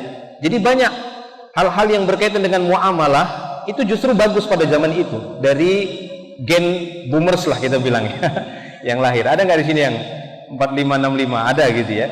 Ya ada, 65 itu masih ada insya Allah. Karena kalau 65 sekarang 2025 saja, berarti berapa umurnya? 70 ya? Iya 70-an kan? Ya masih lah. Makanya ada juga yang mengatakan generasi boomers ini generasi adaptif. Ya, generasi adaptif. Maksudnya cepat beradaptasi walaupun mereka melewati beberapa perubahan gen-gen gitu ya, generasi-generasi. Makanya masih banyak sekarang yang gen boomers ini sekarang masih bisa dia main Facebook gitu ya. Bisa dia masih main Facebook, bisa atau tidak? Bisa, ya, masih ngikutin dia. Kenapa? Saking membekasnya pendidikan generasi boomers itu betul-betul disiplin, mandiri, mental baja. Ya, nggak ada istilahnya kalau misalnya nggak dapat makan kemudian nangis, gitu, nggak ada. Cepat dia kan begitu, dia tahu apa yang harus dia lakukan. Ini gen boomers. Ya. Lalu muncul gen berikutnya, cuma kekurangannya gen boomers ini agak dikit sombong. Gitu ya. Mohon maaf ya, ini menurut penelitian katanya begitu ya. Agak sulit dikasih saran oleh anak-anak muda kan begitu ya, yang generasi-generasi berikutnya, karena mereka merasa memang lebih senior. Itu wajar, umum gitu ya, lebih senior ya, memang mereka lebih banyak pengalaman lah, itu wajar gitu ya. Orang yang merasa lebih banyak makan asam garam itu ya, kamu anak kemarin sore kamu tahu apa kamu kan gitu ya, saya aja digitukan kok gitu ya. Ketika saya menyampaikan beberapa perkara agama kepada orang-orang yang lebih tua dari saya di kampung saya ya pada waktu itu, maka saya dikatakan demikian, kamu anak kemarin sore katanya, tahu apa kamu, diam aja kamu sudah. Saya pernah digituin sama orang tua saya ketika saya menyampaikan sesuatu. Nah itu kekurangannya dikit gitu ya, itu kurangnya. Lalu setelah itu muncul lagi generasi berikutnya, ya anggaplah dari 65 atau 66 itu 15 tahun ke depan ya. Tahun berapa itu kalau 15 tahun? 65, 85, 90. Tapi ada yang mengatakan sampai 95 juga sih. Ada yang mengatakan sampai 90. Ya. Nah, itu disebut dengan generasi X tadi. Ya. Kalau saya tidak keliru, itu sumber-sumbernya dulu yang pernah saya tangkap itu. Itu generasi X. Karena itu generasi-generasi yang awal-awal dikenalkannya komputer, TV kabel, ya, video game, ya, ataupun yang bersifat-sifat elektronik itu mulai generasi itu. Itu makanya dikatakan Gen X, ya, 65 sampai ya 90-an lah, ya, sampai 90-an lah, kan begitu, atau 95 mungkin, ya, Gen X, itu generasi X. Ya, generasi di mana itu mulai dikenalkan teknologi, makanya dikatakan generasi X. Nah, ini di generasi X itu sudah mulai hampir mirip lah dengan generasi boomers, tapi agak berkurang dikit. Ada kecondongan dengan elektronik, dengan fasilitas-fasilitas yang sifatnya teknologi. Walaupun teknologi pada waktu itu mungkin bisa kita katakan masih teknologi analog lah. Sistem analog yang fisiknya agak lebih besar gitu ya. Ya, itu kan ada teknologi sekarang kan sudah dibagi dua itu sepertinya. Ada yang dia sistem analog, ada sistem digital. Sekarang ini lebih dominan ke digital, ya, lebih dominan ke digital dia. Nah, itu masih analog, bahkan masih gelombang, ya, arus ataupun penyebutan ininya masih inilah. Saya dulu masih belajar listrik juga, mungkin udah lain lagi sekarang, udah lebih ini ya, lebih kecil-kecil gitu komponen-komponennya dan ininya, dan lebih digital, beda sama dulu saya dulu. Gitu ya. Kemudian generasi berikutnya ada yang mengatakan dari 90-an ini sampai 2010. Ya, ini disebut generasi Y. Generasi tadi X, Y. Nah, Y ini agak sedikit, saya lupa itu dari 90 atau sampai 2000 gitu ya. Ya, gitu ya. Ada 10 tahun saja. Dan tidak terlalu mempengaruhi lah generasi Y ini. Generasi Y cuma dia bergeser dikit. Nah, gitu ya, generasi Y. Nah, di generasi Y ini itu yang disebut generasi milenial. Ya, generasi milenial itu sampai di tahun 95, 96 sampai 98 yang dulu dilengserkan. Nah, gitu ya. Ada terjadi demo besar gitu ya, 95. Itu generasi Y, nah gitu ya, generasi milenial. Nah, 95 sampai dia 2010, nah itu baru generasi Z. Kalau saya tidak keliru ya, generasi Z. Nah, generasi 2010 ini sampai nanti 2025 ini diprediksi generasi Alpha. Ya, generasi kembali lagi A, karena ini sudah mulai digital. Taib, ala kulli hal, para jamaah Allah Subhanahu wa taala, ya. Dari pemaparan dari para peneliti tentang gen-gen tadi, perubahan sampai dia ke digital, itu yang mereka teliti bukan semata-mata teknologinya saja, tapi perubahan pada generasi-generasinya tadi. Yang tadi dia lebih kuat, disiplinnya tinggi, mulai berkurang sampai di generasi Z. Ya, Gen Z. Gen Z ini lebih dominan anak-anak yang lahir di tahun-tahun generasi Z. Itu wataknya, karakternya itu dilayani instan, pengennya instan ya, sesuai dengan teknologi, karena terpengaruh, lebih suka kepada yang instan, nggak mau repot ya. Ketika mendapatkan satu kali aja cobaan ujian, beda sama generasi boomers waktu itu ya kan, beda gitu ya. Dia akan mudah putus asa dan lebih condong kepada minta pujian, lebih senang dipuji. Itu generasi Z. Ya. Kenapa? Memang dipengaruhi oleh teknologinya, medsosnya. Medsosnya itu kan apa? Follow dong kan begitu ya. minta dipuji dong, minta di ini. Jadi mempengaruhi manusianya. Sehingga manusia-manusia atau anak-anak yang terlahir, kecuali orang-orang dewasanya, orang-orang besarnya juga terpengaruh kan begitu. Lebih senang dipuji. Ya. Kemudian pengen instan. Ya, akhirnya apa? Kurang kedisiplinan, mental agak sedikit lemot begitu ya, nggak seperti dulunya. Agak bahasa kita apa? Lebay katanya gitu ya, lebay. Jadi kalau dikasih sedikit saja mendapatkan aral rintangan, langsung mudah semacam kayak putus asa kan begitu ya. Semacam mudah putus asa. Nah, ini yang menjadi keresahan sebenarnya. Kalau yang saya perhatikan, ini yang menjadi keresahan dari sebagian para orang tua, apalagi nanti itu udah generasi alfa kembali lagi, yang mana disibukkan dengan era digital. Kita bukan ingin mencela teknologinya, bukan. Itu nggak bisa kita bendung. Sebagaimana tadi sudah kita sebutkan sejarah-sejarah sebelumnya, ya, ada saja gitu ya, setiap zaman itu muncul yang sangat dominan di sana pada waktu itu yang mempengaruhi banyak orang. Itu susah kadang dibendung. Yang paling penting kita berusaha untuk memiliki pijakan di dalam pendidikan tadi. Ya, tidak terpengaruh hanya sebatas dengan generasi, tapi kita berikan bekal agar dia bisa agar anak-anak tadi, generasi kita bisa menghadapi perubahan-perubahan tadi, sebagaimana kita berusaha menjaga kesehatan anak-anak kita, kesehatan badannya, agar tidak terpengaruh dengan perubahan cuaca, karena cuaca itu berubah-ubah. Nah, zaman itu juga berubah-ubah. Kalau kita tidak bentengi anak-anak kita tadi, mentalnya, agamanya itu paling penting. Ya. Agamanya, ya, pemahaman dia, itu tadi masuk pada kategori pendidikan.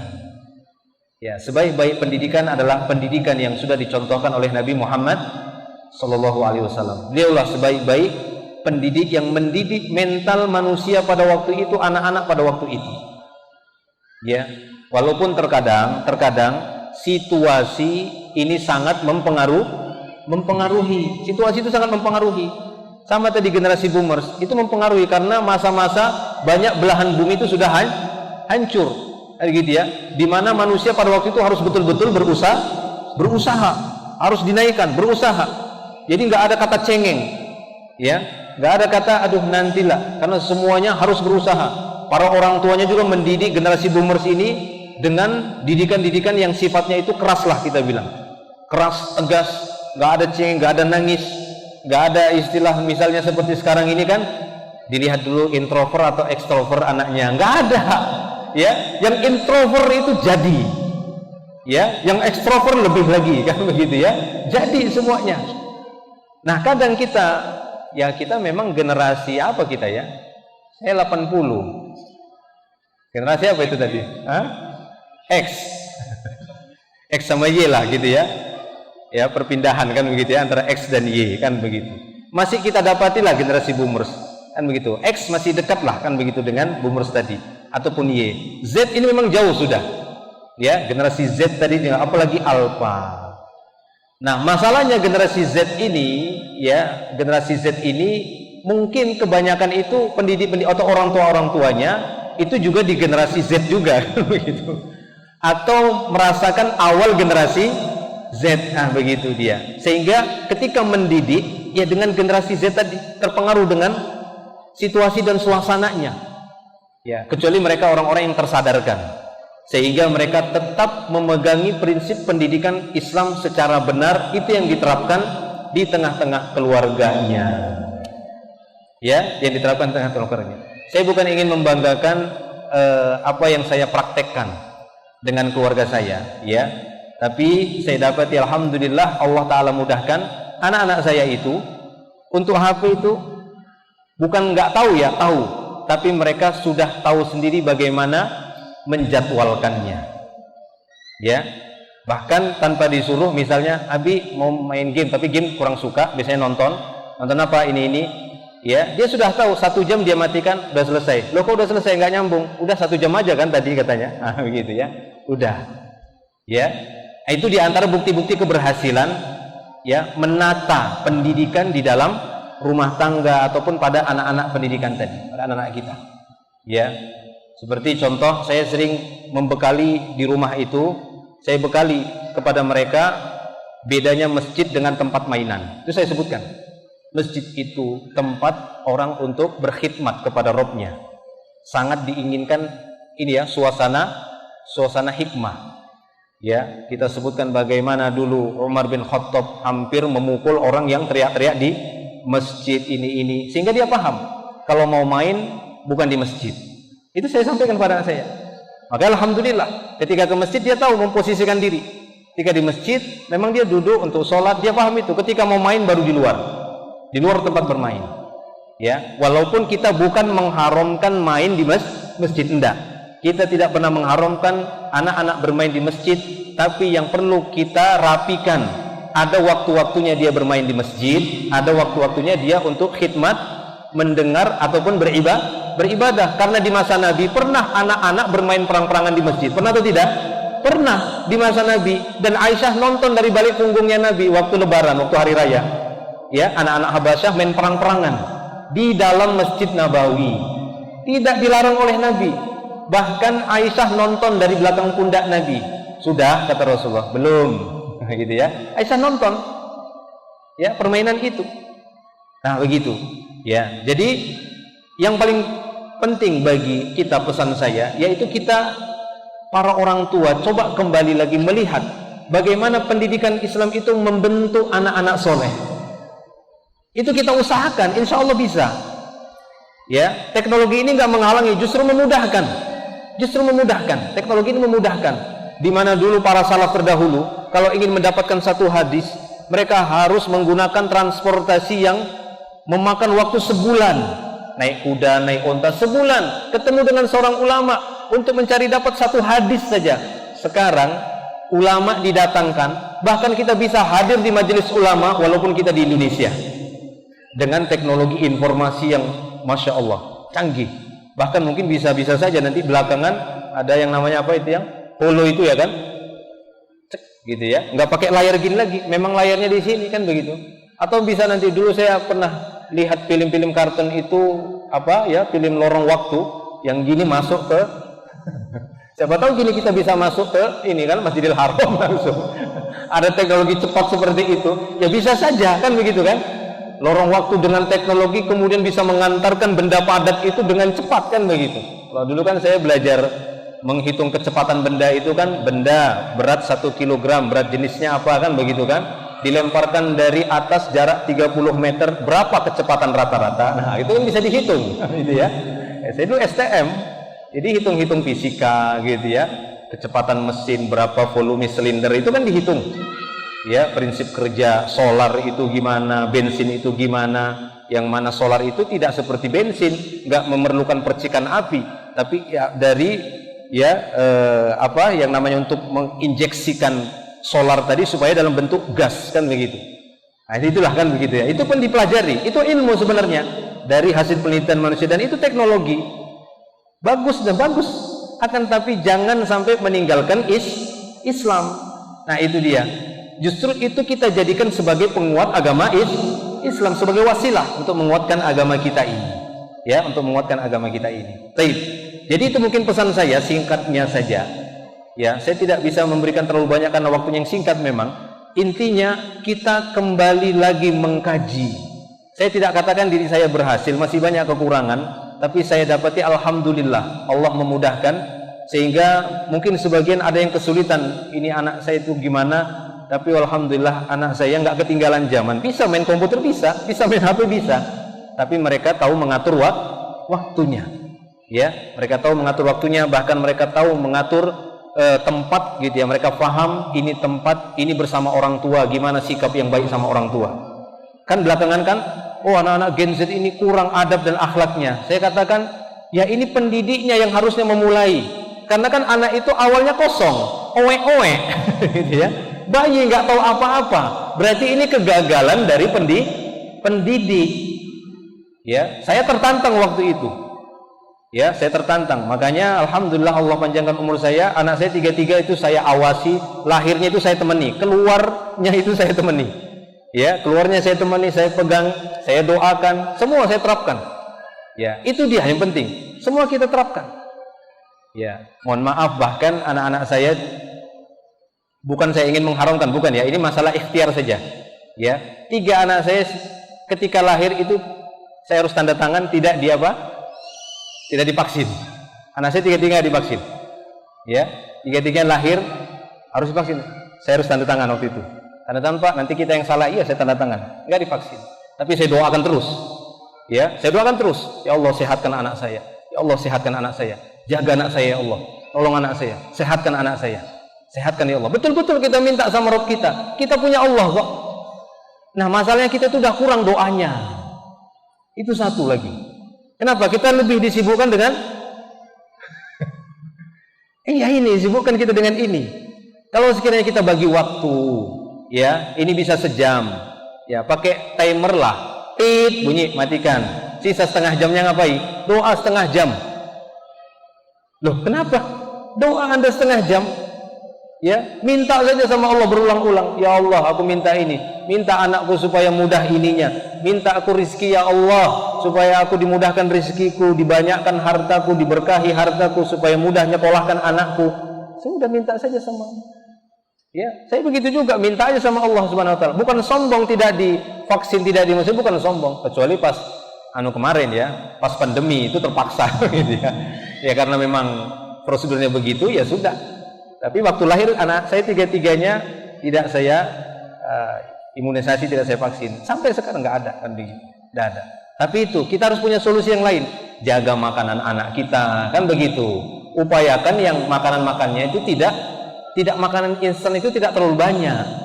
Ya, saya pernah uji coba itu anak saya uji. Saya beli tidak saya sebut mereknya lah gitu ya. Yang memang itu banyak peccinnya kan begitu ya. Yang memang rasanya itu kentang gitu ya, goreng itu kan. Saya buka di depan anak-anak saya. Datang kan begitu. Wah ini nggak cocok ini untuk anak-anak. Tapi kalau sikit kan boleh, ya boleh. Jadi makan itu masing-masing satu-satu. Habis itu pergi mereka main. Sudah satu aja. Ya, tidak marah-marah kalau nggak dikasih, nggak begitu. Nggak begitu lagi. Ya. Ada memang yang satu yang paling bungsu. Itu memang awalnya itu kalau nggak diberi marah, kalau tidak dikasih marah. Kita kasih pengertian dikit-dikit, kita ajak ngomong berdua, kita nasihati, kita bacakan kalimat-kalimat Allah. Ya bahasa kita ruqyah juga lah. Ya kan begitu ya. Karena itu akan menolong, membantu. Insya Allah. Itulah solusi-solusi yang bisa saya berikan untuk menghadapi generasi ini. Gimana cara mendidiknya? Ya kita kembali kepada Islam. Ya, tidak kita salahkan itu teknologinya, enggak, aduh gara-gara HP ini, enggak, ini bermanfaat, manfaatnya besar ini. Masya Allah, ini manfaatnya besar sekali. Betapa banyak orang-orang yang mendapatkan gelar gitu ya dengan sebab HP gitu ya. Sekarang bisa belajar melalui ini. Coba kita tidak harus langsung ke negeri sana, negeri sini kan begitu kan. Kita bisa belajar, kita bisa ini dan itu. Tapi mungkin itu dulu yang bisa saya sampaikan. Mohon maaf kalau mungkin terlalu panjang pemaparannya. Saya kembalikan kepada moderator. Terima kasih Ustaz Rafi'i.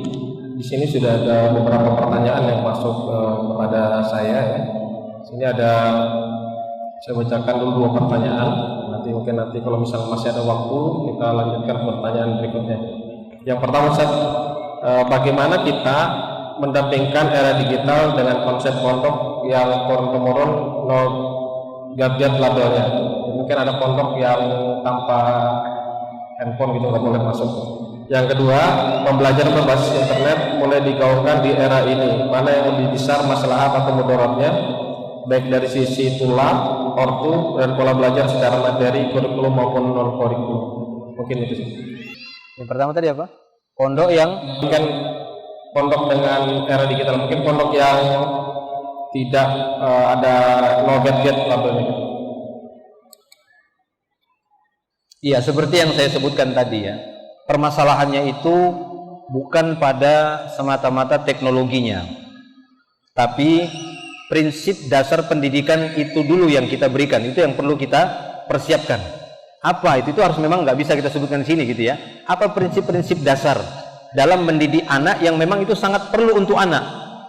Ya, kalau dalam istilah itu kan ada istilah misalnya masalih doruriyah, ada masalih doruriyah, ada ya masalih yang tahsiniyah, ya hajiyah dan tahsiniyah.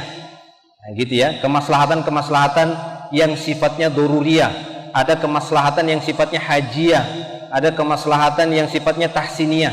Kalau kita mengatakan itu istilahnya seperti primer, sekunder gitu ya, tersier, ya itu dia. Ya sebagai pendidik, para pendidik memang harus melihat itu dulu. Jadi kita memulai dari urutan yang paling mendasar dulu, pokoknya yaitu primernya. Apa pendidikan primer untuk anak ini? Itu harus kita ketahui dulu. Ya, apakah memang membutuhkan alat-alat tersebut?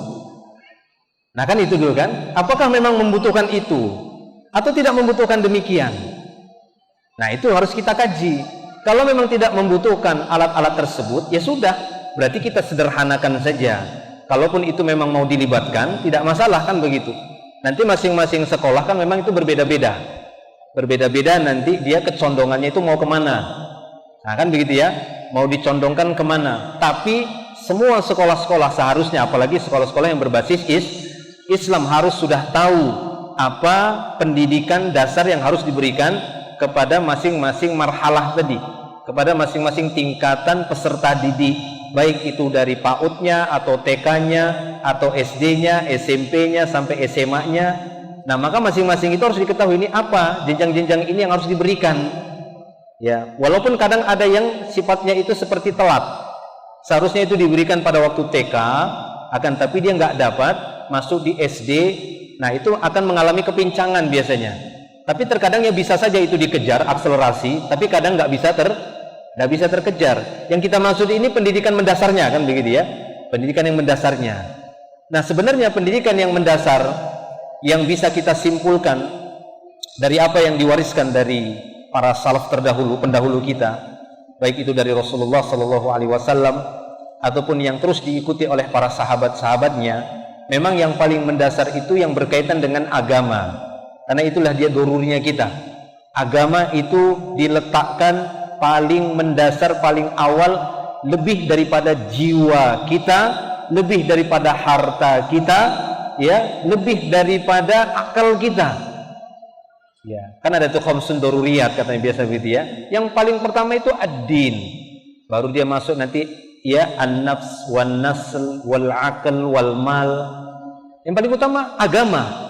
Justru karena untuk membela agama kita korbankan harta, untuk agama kita korbankan nyawa, ya kan? Untuk agama ini kita korbankan kehormatan kita. Yang penting agama kita selamat, agama Allah ini terangkat. Nah itu dia. Nah berarti pendidikan mendasar untuk anak-anak juga adalah pendidikan agama. Cuma nanti tinggal kita bagi-bagi saja untuk tahapan PAUD itu gimana sifat ya gitu ya, pemberiannya kan begitu ya, pemberian materi-materi agama tadi itu kayak apa kan begitu. Untuk tingkat SD itu gimana pemberian materi agamanya, SMP gimana, dan yang seterusnya. Ya, adapun masalah kecerdasan itu masing-masing berbeda. Ya, untuk masalah kecerdasan satu anak dan yang lainnya itu tidak sama, tapi harus ada yang kita standarkan, standarisasi. Contoh misalnya itu tadi dalam masalah pemahaman kan begitu. Kita pahamkan mereka tentang rububiyah Allah, tentang uluhiyah Allah. Itu kita pahamkan, itu standarnya dulu. Masalah pemahaman. Nanti ada yang berkaitan dengan masalah ibadah. Apa standarnya? Salat. Sebelum salat apa? Toharoh. Nah, itu ada standar-standarnya. Itu paling mendasar itu. Kalau itu sudah selamat, ya, baik itu dalam masalah akidah tadi atau ibadah, kan begitu ya. Baru ada yang lainnya seperti apa tadi? Yang menjadi sumber hukum kita itu apa? Al-Quran. Nah, apa standar Al-Quran? Bukan hafal, bukan. Itu kemampuan. Apa standar Al-Quran? Baca yang benar. Itu dia. Baca yang benar. Ajari mereka membaca Al-Quran dengan benar. Nah, maka program-program ini yang tadi kita bentuk, yang kita godoklah bahasanya kan begitu. Itu harus kita ketahui mana yang program dasar. Membutuhkan teknologi tadi ataukah tidak. Kalau memang cukup, nggak butuh teknologi tadi, ya sudah. Jalan saja kan, berarti kan pendidikan itu jalan sebenarnya tanpa itu. Karena kan nggak mungkin kita katakan bahwasanya wajib hari ini kita harus memakai teknologi. Nggak bisa juga. Apa dalil yang mewajibkannya? Ya. Kecuali memang jelas di sana itu wasilah untuk mendapatkan sesuatu yang wajib. Al-wasail laha ahkamul maqasid. Ya. Tapi kalau kita katakan tidak demikian, ya hukum wasilah itu ya mubah dia, hukum asalnya. Nah, kalau tidak membutuhkan itu berarti ya cukup. Ya, kalau misalnya ada pondok pesantren ya yang tidak mungkin tidak terlalu melibatkan ya gadget atau tidak melibatkan teknologi-teknologi terkini, ya kita katakan tergantung apa dulu yang menjadi target pendidikan di pondok pesantren itu. Kalau yang menjadi target pondok pesantren itu adalah itu tadi misalnya baca kitab, misalnya kan begitu, ya kan, membaca kitab atau sekedar baca Quran mungkin pondok itu, hanya cuma kemahiran itu di Al-Qur'annya saja, ya kita nggak membutuhkan teknologi tadi. Ya, kita nggak membutuhkan itu.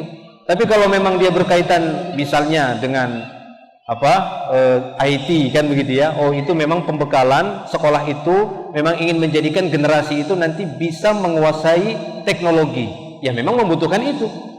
Membutuhkan teknologi tadi. Nah, ini tergantung ya kebutuhannya. Itu tergantung kebutuhan dan program yang ingin dibentuk di dalam sebuah lembaga pendidikan. Tergantung apa dulu. Yang penting punya standar. Ya, standar yang bisa memenuhi kebutuhan dinnya, agamanya. Kalau itu sudah dapat, maka dia sudah mencapai level yang primer tadi sudah dapat. Tinggallah nanti yang dia sifatnya itu hajiatnya saja, sekundernya saja. Ya, sekundernya saja. Yaitu sifatnya itu fasilitas-fasilitas yang itu membantu dan memudahkan. Membantu dan memudahkan. Semisal, contoh misalnya, kalau kita dulu kan belajar bahasa Arab, melihat terjemahan itu kan harus buka kitab-kitab yang tebal. Nah, sekarang kan dengan ada ya alat-alat seperti ini, kemudian dibuat aplikasi-aplikasi yang berbahasa Arab, yang kamus-kamus berbahasa Arab, yang tinggal kita mengklik begitu ya. Kita kasih kata misalnya doroba, keluar semuanya. Terjemahannya, apa pecahan kalimatnya, ini semuanya. Nah, ada. Ya, kita jadikan itu sebagai wasilah untuk membantu, ya nggak apa-apa. Itu diprogramkan di sebuah lembaga, bagus. Tapi bukan berarti orang yang tidak menerapkan itu yang dia tetap dengan sistem agak kuno kan begitu ya. Betul-betul buka kamus, lembar, itu juga ada sisi positifnya. Nggak bisa kita katakan itu negatif atau ketinggalan zaman atau itu kolot atau apa, enggak. Kita tidak perlu saling merendahkan satu dan yang lain. Yang terpenting di sebuah lembaga itu apa yang mau ditargetkan, apa yang mau dicapai. Maka segala sesuatu yang memang untuk mencapai target tadi, ya, segala sesuatu wasilahnya, sarana-sarananya memang bisa disiapkan, bisa ditampilkan, diwujudkan, silahkan. Kalau memang tidak bisa pada sekolah yang lain mencukupkan dengan ini dan itu, ya nggak apa-apa. Bahkan salah seorang ulama rahimahullah seperti Syekh Al-Albani, ya, yang beliau banyak menghabiskan waktunya untuk meneliti hadis secara langsung, nggak menggunakan teknologi. Bahkan beliau untuk menulis hadis itu, beliau akan mengambil kertas-kertas bekas, didaur ulang, dicetak sendiri. Untuk membuat garis-garisnya beliau gunakan benang pakai warna, lalu diletakkan di atas kertas itu supaya kertas daur ulang tadi ada garis-garisnya, lalu beliau nulis sendiri. Masya Allah. Sekarang kita rasakan buahnya. Makanya beliau pernah ditanya tentang munculnya aplikasi komputer. Waktu itu komputer belum ada teknologi gadget gitu ya. Komputer yang di dalamnya ada aplikasi maktabah. Beliau pernah, ya seperti Maktabah Syamilah, beliau pernah ditanyakan tentang itu. Apa kata beliau? Ya, yuhammikun nas, kurang lebih seperti itu. Membuat manusia bodoh.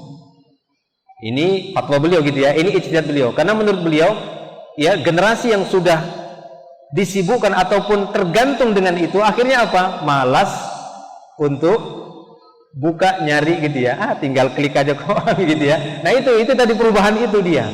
Itu memang yang agak sedikit berubah. Ya, tapi ketika ada orang yang memang ingin mengasah diri atau sekolah secara khusus ingin tetap mengasah diri kemampuan anak itu supaya muncul dengan tidak terlalu disibukkan dengan teknologi tadi ya, langsung menggunakan buka kamus langsung, nulis langsung, manual lah bahasanya, silahkan saja. Itu ada nilai positifnya. Ya, ada nilai positifnya juga, itu tadi dia. Kemahiran itu ada pada dirinya sendiri. Makanya dulu saya pernah dengar perkataan, kalau saya tidak keliru itu perkataan Ibnu Hazm ya, yang dia mengatakan al-ilmu fis sudur laisa fis sutur. Ilmu itu apa yang tersimpan di dalam diri, ya, itu yang kita kuasai, itulah ilmu, bukan apa yang tertulis di kitab-kitab. Itu dulu, di masa dulu. Ya, masa tren-trennya nulis, ilmu itu ditulisin. Sampai ada memang dibayar para penulis dibayar untuk nulis. Itu masanya waktu itu. Ya, tapi ketika waktu itu tentara-tentara Mongol di masa Syekhul Islam ya Ibnu Taimiyah yang banyak buku-buku para ulama itu diceburkan ke sungai sampai sungai-sungai itu tidak lagi berwarna air tapi berwarna tinta warna hitam. Ya, kalau saya tidak salah itu keliru, ya, kalau saya tidak keliru keluarlah kata-kata itu. Ilmu itu apa yang ada di dalam diri, bukan apa yang ditulis. Artinya orang yang memang betul-betul menguasai ilmu yang ada pada dirinya, itu ada pada dirinya. Dia nggak perlu khawatir. Walaupun kitab-kitab, buku-buku, alat-alat itu hangus. Kenapa? Karena ilmu itu sudah ada di dalam dirinya. Dia tinggal nyampaikan lagi, dia tinggal bacakan lagi. Al-Quran itu sudah ada di kepalanya. Ya, Al-Quran itu, hadis-hadis itu sudah di sini, ilmu itu sudah di sini. Dia mudah untuk nuliskan lagi. Itu yang sudah tidak ada hari ini. Kenapa? Karena kita sudah dimudahkan dengan teknologi. Makanya kita nggak tahu ini sampai kapan ini. Kalau sekiranya nanti tiba-tiba ini hilang, kan begitu kan? Kan bisa saja Allah Ta'ala jadikan ini hilang. Sebagaimana pada waktu itu tren-trennya nulis kitab, tiba-tiba penguasa yang ini ya, yang jahat, yang zalim muncul. Ya, pada waktu itu kemudian benci dengan Islam, kitab-kitab itu diambil, dirampas, dibuang ke sungai, dihancurkan. Maka pada waktu itu alim-alimnya mengatakan ilmu itu di sini, bukan di situ. Ya, bukan di situ ilmu itu. Sama, ilmu itu di sini. Ilmu itu apa yang kita ajarkan langsung kepada anak-anak kita, yang dia bawa mati nanti, bukan yang di sini ilmu itu, bukan. Ini wasilah aja. Wadah jelas? Sama seperti sekolah-sekolah yang kita buat. Ya, ilmu itu bukan sekolah itu, bukan, tapi apa yang dibawa anak itu setelah lulus, itulah ilmu. Itulah dia ilmu. Makanya ketika kita mendidik anak-anak tadi, kita harus berkomitmen ingin mendidik dia menjadi anak yang berilmu, yang bisa menerapkan ilmunya. Nah, itulah tugas kita. Dan itu nggak terlalu bergantung dengan teknologi sebenarnya. Ya, nggak bergantung dengan teknologi. Nah, oleh karena itu bukan kita ingin artinya menghalangi sekolah-sekolah yang sekarang banyak menggunakan teknologi. Silahkan, kalau memang itu sangat membantu proses ya perjalanan lembaga tadi untuk mewujudkan target-targetnya. Tapi kita harus tahu target paling utama pada pendidikan adalah langsung yang menempel pada diri anak tadi. Itu yang paling penting. Bagaimana kita melekatkan, melengketkan ilmu itu di dirinya, sehingga ya, kesuksesan itu bukan menempel pada sekolahnya saja, bukan pada tampilan, kan begitu ya, tapi apa yang ada pada diri anak tadi, sampai dia di rumah, sampai di masyarakat, dan seterusnya, sampai dia bawa mati. Kan itu sebenarnya prinsip pendidikan Islam, yaitu pendidikan yang sampai di alam kubur. Ilmu apa yang ditanya di alam kubur? Ilmu tentang Islam. Ya, yang ditanya man rabbuka, itu aja yang ditanya itu. Ya, man rabbuka, ma dinuka, ya, man nabiyuka, itu yang ditanya. Baik, wallahu a'lam bishawab. Bisa saya jawab.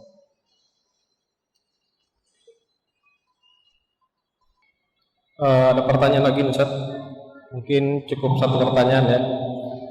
Apa yang harus dilakukan orang tua dan sekolah saat ada siswa yang mulai melakukan pembulian pada siswa lain? Apakah membiarkan anak menyelesaikan masalahnya sendiri atau langsung dilaporkan ke sekolah? Ini kejadiannya di sekolah atau di rumah? Ya, kalau kejadian pembulian itu bukan di lingkungan sekolah, ya memang kembali kepada orang tua, tanggung jawab orang tua. Tapi kalau kejadiannya itu di lingkungan sekolah atau saat-saat anak-anak tadi ditugaskan, walaupun tidak di lingkungan sekolah, tapi saat ditugaskan berkaitan dengan sekolah, misalnya ditugaskan ada sebuah tugas lah gitu ya, studi kan begitu, harus ke tempat ini, ke tempat itu, kejadian pembulian, ya ini memang masih tanggung jawab sekolah, ya, pengurus sekolah ataupun pendidik. Cuma di sini yang perlu saya sedikit luruskan supaya kita tidak terlalu ekstrim juga memahami kata bully. Nah gitu ya, jangan terlalu ekstrim dan jangan juga menyepelekan. Itulah dia ahlus sunnah. Ahlus sunnah selalu ya menempatkan dirinya itu adil, pertengahan. Ya, kita bukan menafikan ataupun bukan nggak ada itu yang namanya bully. Ada. Ya. Tapi jangan terlalu ekstrim, maksudnya jangan segala sesuatu nanti yang terjadi pada anak-anak, namanya anak-anak kan begitu ya. Kan itu kan istilahnya, namanya juga anak-anak begitu ya. Dengan kekanak-kanakannya. Jangan setiap hal yang terjadi pada anak langsung kita katakan pembulian. Ya, pembulian. Kemudian ya mungkin beda ya sudut pandang bully ini dari hukum positif dengan bully mungkin nanti dari kajian syar'i gitu ya, dari sudut pandang Islam. Ini yang saya bahas adalah dari sudut pandang keislaman, kan itu dulu. Ya, artinya kita tidak ekstrim lah. Jadi segala sesuatu yang dilakukan anak itu langsung kita katakan bully dengan makna yang jahat gitu ya, dengan makna negatif. Jangan juga kita menyepelekan, karena banyak kejadian bully seperti ini tapi mengakibatkan cedera gitu ya, mengakibatkan fatal, patah, terluka atau yang semisalnya, ataupun tidak hanya kepada fisik, bahkan bisa berakibat pada mental anak tadi. Baik. Nah, bully artinya pembulian yang mengolok-ngolok ya, merendahkan, apakah itu pada fisik ataukah pada mental antara anak dan anak. Ini saya rasa tidak hanya di zaman sekarang saja, di zaman ini saja. Ya, bahkan di masa saya pribadi, mungkin di zaman saya, nggak tahu saya gen X atau Y kan tadi gitu ya. Ini sudah didapati. Mungkin bapak-bapak juga pernah mendapati pembulian di masa kecilnya, sudah ada. Ya, saya merasakan itu. Nah, saya dulu mungkin bisa kita ambil sisi positifnya. Saya dulu sama bapak saya, ya mohon maaf, mungkin karena latar belakang bapak saya itu kan orangnya kan pasaran. Ya, ketemu sama mama saya juga waktu itu di Jakarta kan begitu. Ya, ketemunya di Jakarta juga pas masih Kristen. Bapak saya masuk Islamnya itu di Jakarta. Ya bisa dibilang orang pasaran lah, mau dibilang preman juga ya nggak tahu lah preman atau tidak. Cuma ya kalau bekas-bekas bacokan dan jahitan banyak lah kan begitu. Ya. Dan pada waktu itu pas masuk Islam, setelah menikah, mama saya suruh lepaskan jimatnya. Masih bawa jimat dia, walaupun Kristen dia. Waktu itu merantau ke Jakarta masih pakai jimat, suruh lepas jimatnya. Karena waktu itu pas awal masuk Islam, bapak saya itu sakit demam. Sepanjang dari dia muda nggak pernah sakit, begitu masuk Islam demam. Ya, dipanggil lah dulu mantri ya dulu ya. Disuntik itu bengkok jarum suntiknya. Nah, gitu ya, bengkok jarum suntiknya. Kejut mantrinya. Maka kata mama saya, loh, belum dilepas kemarin. Sudah. Gitu ya. Dilepas ada jimat kan begitu kan? Udah dilepas kan begitu. Kok ini masih bengkok gitu ya. Ternyata mungkin masih ada sisa-sisa jinnya kali kan begitu. Disuntik lagi baru jebol, tembus. Nah, gitu ya, baru tembus. Iya, jadi kembali tadi itu.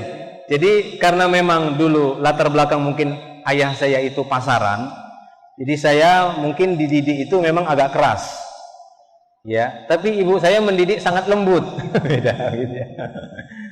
Ya, bapak saya sangat keras. Kalau saya itu misalnya berbuat kesalahan, Allah yarham, semoga Allah merahmati keduanya ya. Dua-duanya sudah meninggal, ayah dan ibu saya, rahimahumullah. Memang rata-rata dulu gaya pendidikan orang tua dulu memang dengan pukulan itu gagang sapu itu patah di badan saya itu ya, gagang sapu itu berapa itu patah ya. Kalau ayah saya itu, bapak saya itu sudah marah. Nah begitu ya. Tapi ya nggak tahu, saya tidak pernah ada rasa benci sama bapak saya itu, tapi justru rasa segan, takut dan segan kan begitu ya, takut dan segan. Kalau bertamu di rumah orang, bapak saya tinggal bilang langsung diam gitu ya. Kita langsung diam itu. Nah begitu. Nah bapak saya waktu itu memberikan bekal-bekal ketika bermuamalah. Itu sering saya dipanggil gitu ya. Sering ngobrol sama bapak saya. Karena kan saya diajari bela diri. Saya pernah berapa kali ikut kejuaraan juga, taekwondo itu ya. Karena bapak saya suka, saya itu harus bisa bela diri. Supaya kamu bisa bela dirimu. Ya jadi bela diri. Ya. Cuma kata bapak saya, jangan kamu duluan ya memulai. Tapi ketika ada yang jual, beli. Nah itu bahasa bapak saya. Ada yang jual, beli, jangan lari. Jadi saya pernah berkelahi saya itu sampai lemes dua-dua. Saya pernah berkelahi. Karena kata bapak saya nggak boleh lari. Jadi pokoknya pukul sampai lemas. Dua-duanya, seimbang. Nah gitu ya. Seperti itu. Jadi itu pesan bapak saya. Jangan pernah mendului. Ya, awas kamu. Saya pernah dipukuli karena duluan gara-garain. Habis saya dipukulin sama bapak saya. Karena saya duluan yang jahilin kan begitu. Nah begitu dia.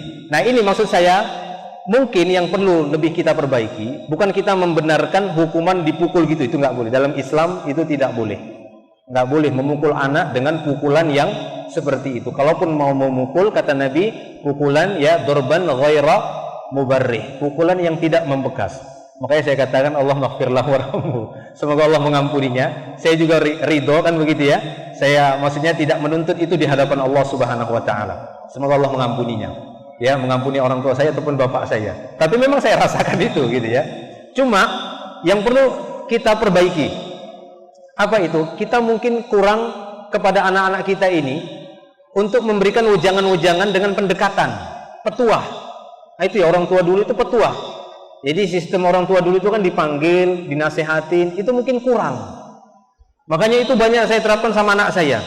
Saya biasanya kalau hujan, nggak sholat ke masjid, sholat di rumah, habis sholat saya ceramah sama anak saya. Saya kumpul, saya ceramah. Ceramah saja.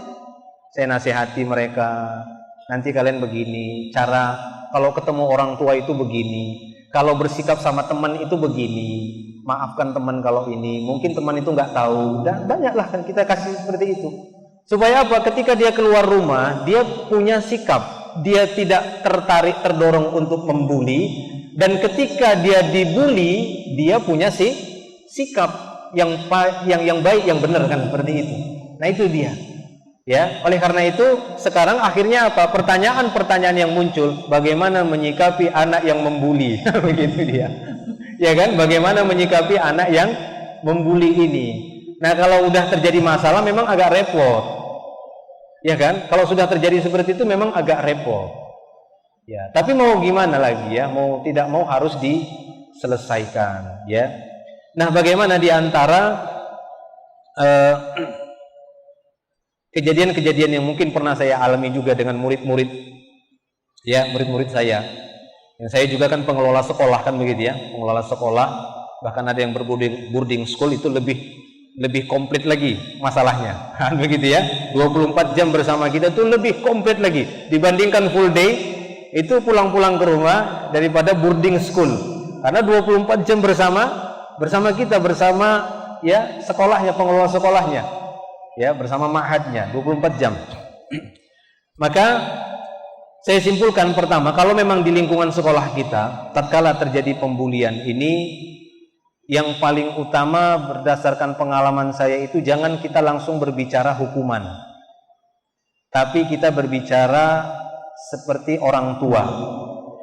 Ya, kita berbicara seperti layaknya orang tua yang dituntut di dalam syariat Islam. Karena sejatinya guru itu adalah orang tua bagi anak. Ya, aslinya begitu. Makanya Nabi kita SAW pernah berkata kepada para sahabatnya, Innama ana lakum mithlul walid liwaladihi u'allimukum. Sesungguhnya aku ini bagi kalian itu seperti ayah dengan anaknya. Aku pengajar, guru bagi kalian. Nah, lihat bagaimana Nabi SAW memposisikan dirinya seperti ayah terhadap para sahabat. Nah, posisikanlah kita ini guru ini seperti ayah mereka. Ya, aslinya ayah itu nggak main pukul sebenarnya. Tadi kan udah itu lah. Itu salah lah, itu salah. Itu nggak kita benarkan. Orang-orang tua kita dulu itu yang main pukul saja, itu nggak kita benarkan. Tapi ada nilai positifnya. Apa itu? Itu tadi wejangan-wejangan mereka yang membuat kita itu kuat mental kita. Sehingga kita itu baik ketika keluar rumah. Saya ingat betul itu. Gak berani saya mencuri. Ya, kenapa? Karena ayah saya itu mengancam, awas kalau kamu ketahuan ngambil punya temanmu, begitu ya. Bapak hukum kamu, bapak gantung kau di situ, gitu. Begitu. Jadi kita itu takut berbuat kejahatan. Tapi ingat, ada sisi lain lagi. Kalau ada yang jual, beli, gitu ya. Jangan lari kalau berkelahi, gitu ya. Jadi diberikan posisi-posisi. Nah, gitu ya. Jadi kita dekati anak-anak tadi kalau dia membuli. Mungkin dia punya latar belakang ataupun belum mendapatkan wejangan-wejangan tadi. Baik itu dari orang tuanya di rumah, dia belum dapat. Inilah memang fungsi kita sebagai ya lembaga pendidikan. Itulah fungsi kita sebagai pembantu orang tua yang mungkin mereka kurang waktu dan kurang mampu untuk secara langsung memberikan pendidikan kepada anak. Kan ada belakangan ini program homeschooling gitu ya. homeschooling ini juga istilah yang udah bergeser juga menurut saya, karena homeschooling aslinya orang tua langsung mendidik anak di rumah, tapi namanya homeschooling tapi buat sekolah juga. Itu bukan homeschooling, itu sekolah juga namanya, madrasah itu ya. Jadi saya itu juga di rumah homeschooling sebenarnya ya, lebih banyak pendidikan itu di rumah, walaupun anak saya minta izin, anak saya setoran Qur'annya saja ke sekolah, setoran Qur'annya saja ke gurunya, tapi untuk pendidikan yang lain, akidah, bahasa Arab ya, dan yang lainnya gitu ya, akhlak, itu saya dan istri yang mendidik langsung ya, kalau memang mampu. Tapi kan banyak nggak mampu. Nah, disitulah fungsi sekolah. Fungsi sekolah itu meletakkan diri mereka seperti ayah dan ibu ya. Jadi harus ada dua tadi, dalam sekolah itu harus ada dua tadi, ada yang memang kebapaan, ada yang keibuan ya. Saya di sekolah itu saya setting sama guru-guru saya, ingat, posisi saya ini seperti bapak, saya bilang iya Ustadz, sama staf yang lain, karena anak-anak kalau ketemu antum langsung diam. Nah itu dia, tolong antum seperti, walaupun dia guru-guru laki-laki, tolong antum posisikan antum seperti ibu. Bagaimana itu? Katakan, itu loh Ustadz Rofi'i, itu loh, kan begitu ya. Nah seperti itu, kan begitu di rumah, saling mendukung. Ketika ayah, jangan saling menjelekkan, ini yang salah. Bapak sama ibu bertengkar, saling jelekkan sama anaknya, itu salah itu salah. Jangan buka yang seperti itu di rumah, jangan pernah buka seperti itu. Itu mengajari anak kita itu durhaka. Nanti si ibu panggil anaknya, tuh nah bapakmu itu ya, bapakmu itu gini itu. Jangan ceritakan tentang bapaknya sama anaknya. Begitu juga bapaknya, mana ibumu? Gak tahu begitu, memang ibumu itu gak tahu kerjaannya mana yang benar itu. Jangan ngomong seperti itu sama anak. Baik suami atau istri itu membuka pintu durhaka sama anak, gak boleh ya. Harusnya si ayah mengatakan kepada anaknya itu dengan kata-kata yang membuat dia itu husnuzon ya. Misalnya, mana ibumu? Tadi keluar bi, nggak tahu kemana ya. Oh mungkin ada urusan penting kali ibumu, nggak tahu, mungkin ibu itu gini kali. Tidak boleh. Harusnya begitu kan. Harusnya seorang ayah itu melindungi ibunya di hadapan anak-anaknya. Nah begitu juga seorang istri atau seorang ibu, dia melindungi suaminya di hadapan anaknya. Nah begitu juga pendidikan sekolah, harus ada posisi ayah, dan biasanya itu posisi pimpinan itu seperti ayah. Dia harus tampil juga di situ, walaupun nggak 24 jam. Nah pimpinan itu nanti itu seperti ayah itu di sekolah atau di pondok pesantren, yang mana anak-anak itu kalau lihat dia langsung lari, diem. Itu biasanya begitu ya. Nah nanti ada yang dia seperti ibu yang akrab dengan anak-anak tadi. Nah itulah dia yang dia nanti menguatkan. Jadi ada yang mereka segani, ada yang mereka ya takuti, kan begitu ya. Nah begitu juga nanti seorang pimpinan ataupun ya atasan kan begitu, itu menyampaikan kalian harus hormat sama guru-guru. Nah begitu ya. Walaupun guru itu kan terlihat agak akrab karena tiap hari ketemu, karena ini tabiat manusia ya, itu maklum. Tabiat manusia semakin akrab itu semakin kurang adab. Paham ini? Itu tabiat kita. Tabiat kita itu semakin akrab, semakin kurang adab. Ya, semakin dekat kita sama manusia, itu semakin kurang adab kita. Yakinlah itu. Iya, memang begitu. Cuma itu bedanya ketika kita semakin dekat sama Allah. Kalau kita semakin dekat semakin Allah, semakin beradab kita sama Allah. Karena kita semakin kenal kebesarannya. Kalau kepada manusia semakin kenal kita aibnya, makanya kita kadang kurang adab. Oh ternyata gini sekalinya suamiku ini, begitu kan? Oh sekalinya istriku tuh begini, jadi kurang adabnya. Awalnya kan, maco ini, kayaknya keren betul ya, wibawa sekali, kan begitu ya. Begitu dia sudah hidup berumah tangga, oh ternyata gini. Nah begitu. Nah oleh karena itu ya, itu saling menguatkan tadi ya di dalam sekolah. Khususnya ketika kita ingin menanggulangi masalah bully tadi, itu memang ada posisi seperti ayah dan seperti ibu. Intinya itu harus kita selesaikan. Ya, itu tadi dipanggil, yang memang dia dikenal seperti ibu di sekolah itu, udah suruh aja dia. Dia memang yang bertugas untuk itu. Udah hadapkan aja sama guru fulan, dihadapkan sama dia, dinasehati. Ada memang setiap sekolah itu ada pasti seperti itu, nggak mungkin nggak ada. Ada itu, ada memang guru-guru atau staf itu yang memang dia komunikasi dengan anak itu bagus, nah gitu ya, akrab. Nah, nanti orang beli seperti itu. Jangan langsung kepada hukuman-hukuman. Kalaupun nanti mau misalnya berulang lagi perbuatan itu, mungkin kalaupun ingin diberikan hukuman, bukan hukuman-hukuman yang sifatnya itu mencederai gitu ya, ataupun hukuman yang sampai menyebabkan ada apa gitu ya, cedera ataupun ya fisik lah, kepada fisik. Boleh saja kepada fisik tapi bermanfaat gitu ya. Manfaat itu kembali kepada dirinya. Ataupun misalnya yang sifatnya itu kepada pahala, mungkin dia disuruh bersihin masjid, nah gitu kan pahala kan gitu ya, atau disuruh dia menulis, nah gitu ya, disuruh dia menulis apa yang dia hafal ya, ataupun yang lainnya yang bukan sifatnya itu bisa membuat dia malah tambah bebal kan begitu, tapi menambah dia itu untuk sadar bahwasanya dia telah berbuat kesalahan. Baik, Allahu a'lam bishawab. Terima kasih Ustaz atas jawabannya. Jawaban terakhir dari tadi mengakhiri kegiatan kita pada hari ini. Kami mohon maaf kepada para peserta dan para tamu undangan jika ada yang ingin bertanya karena waktu kita sudah selesai. Mungkin sedikit saya closing statement ya. Mendidik generasi harus ilmu yang melandasi, memberi nasihat dan petua serta membersamai agar generasi ini merasa dicintai. Sabar ketika emosi kita menjalan, istiqomah mendidik agar ilmu itu mengakar, dampingi mereka agar tak terpapar dari segala bentuk dampak negatif teknologi yang menyebar. Al-Quran tentu menjadi pedoman. Rasulullah harus menjadi teladan. Berdoa kepada Allah agar diberi kekuatan, semoga kebaikan Allah limpahkan, dari keburukan kita dijauhkan. Semoga generasi ini menjadi penerus yang tak mudah tergerus arus kejayaan. Mungkin demikian dari saya. Kami mohon maaf jika ada keterbatasan.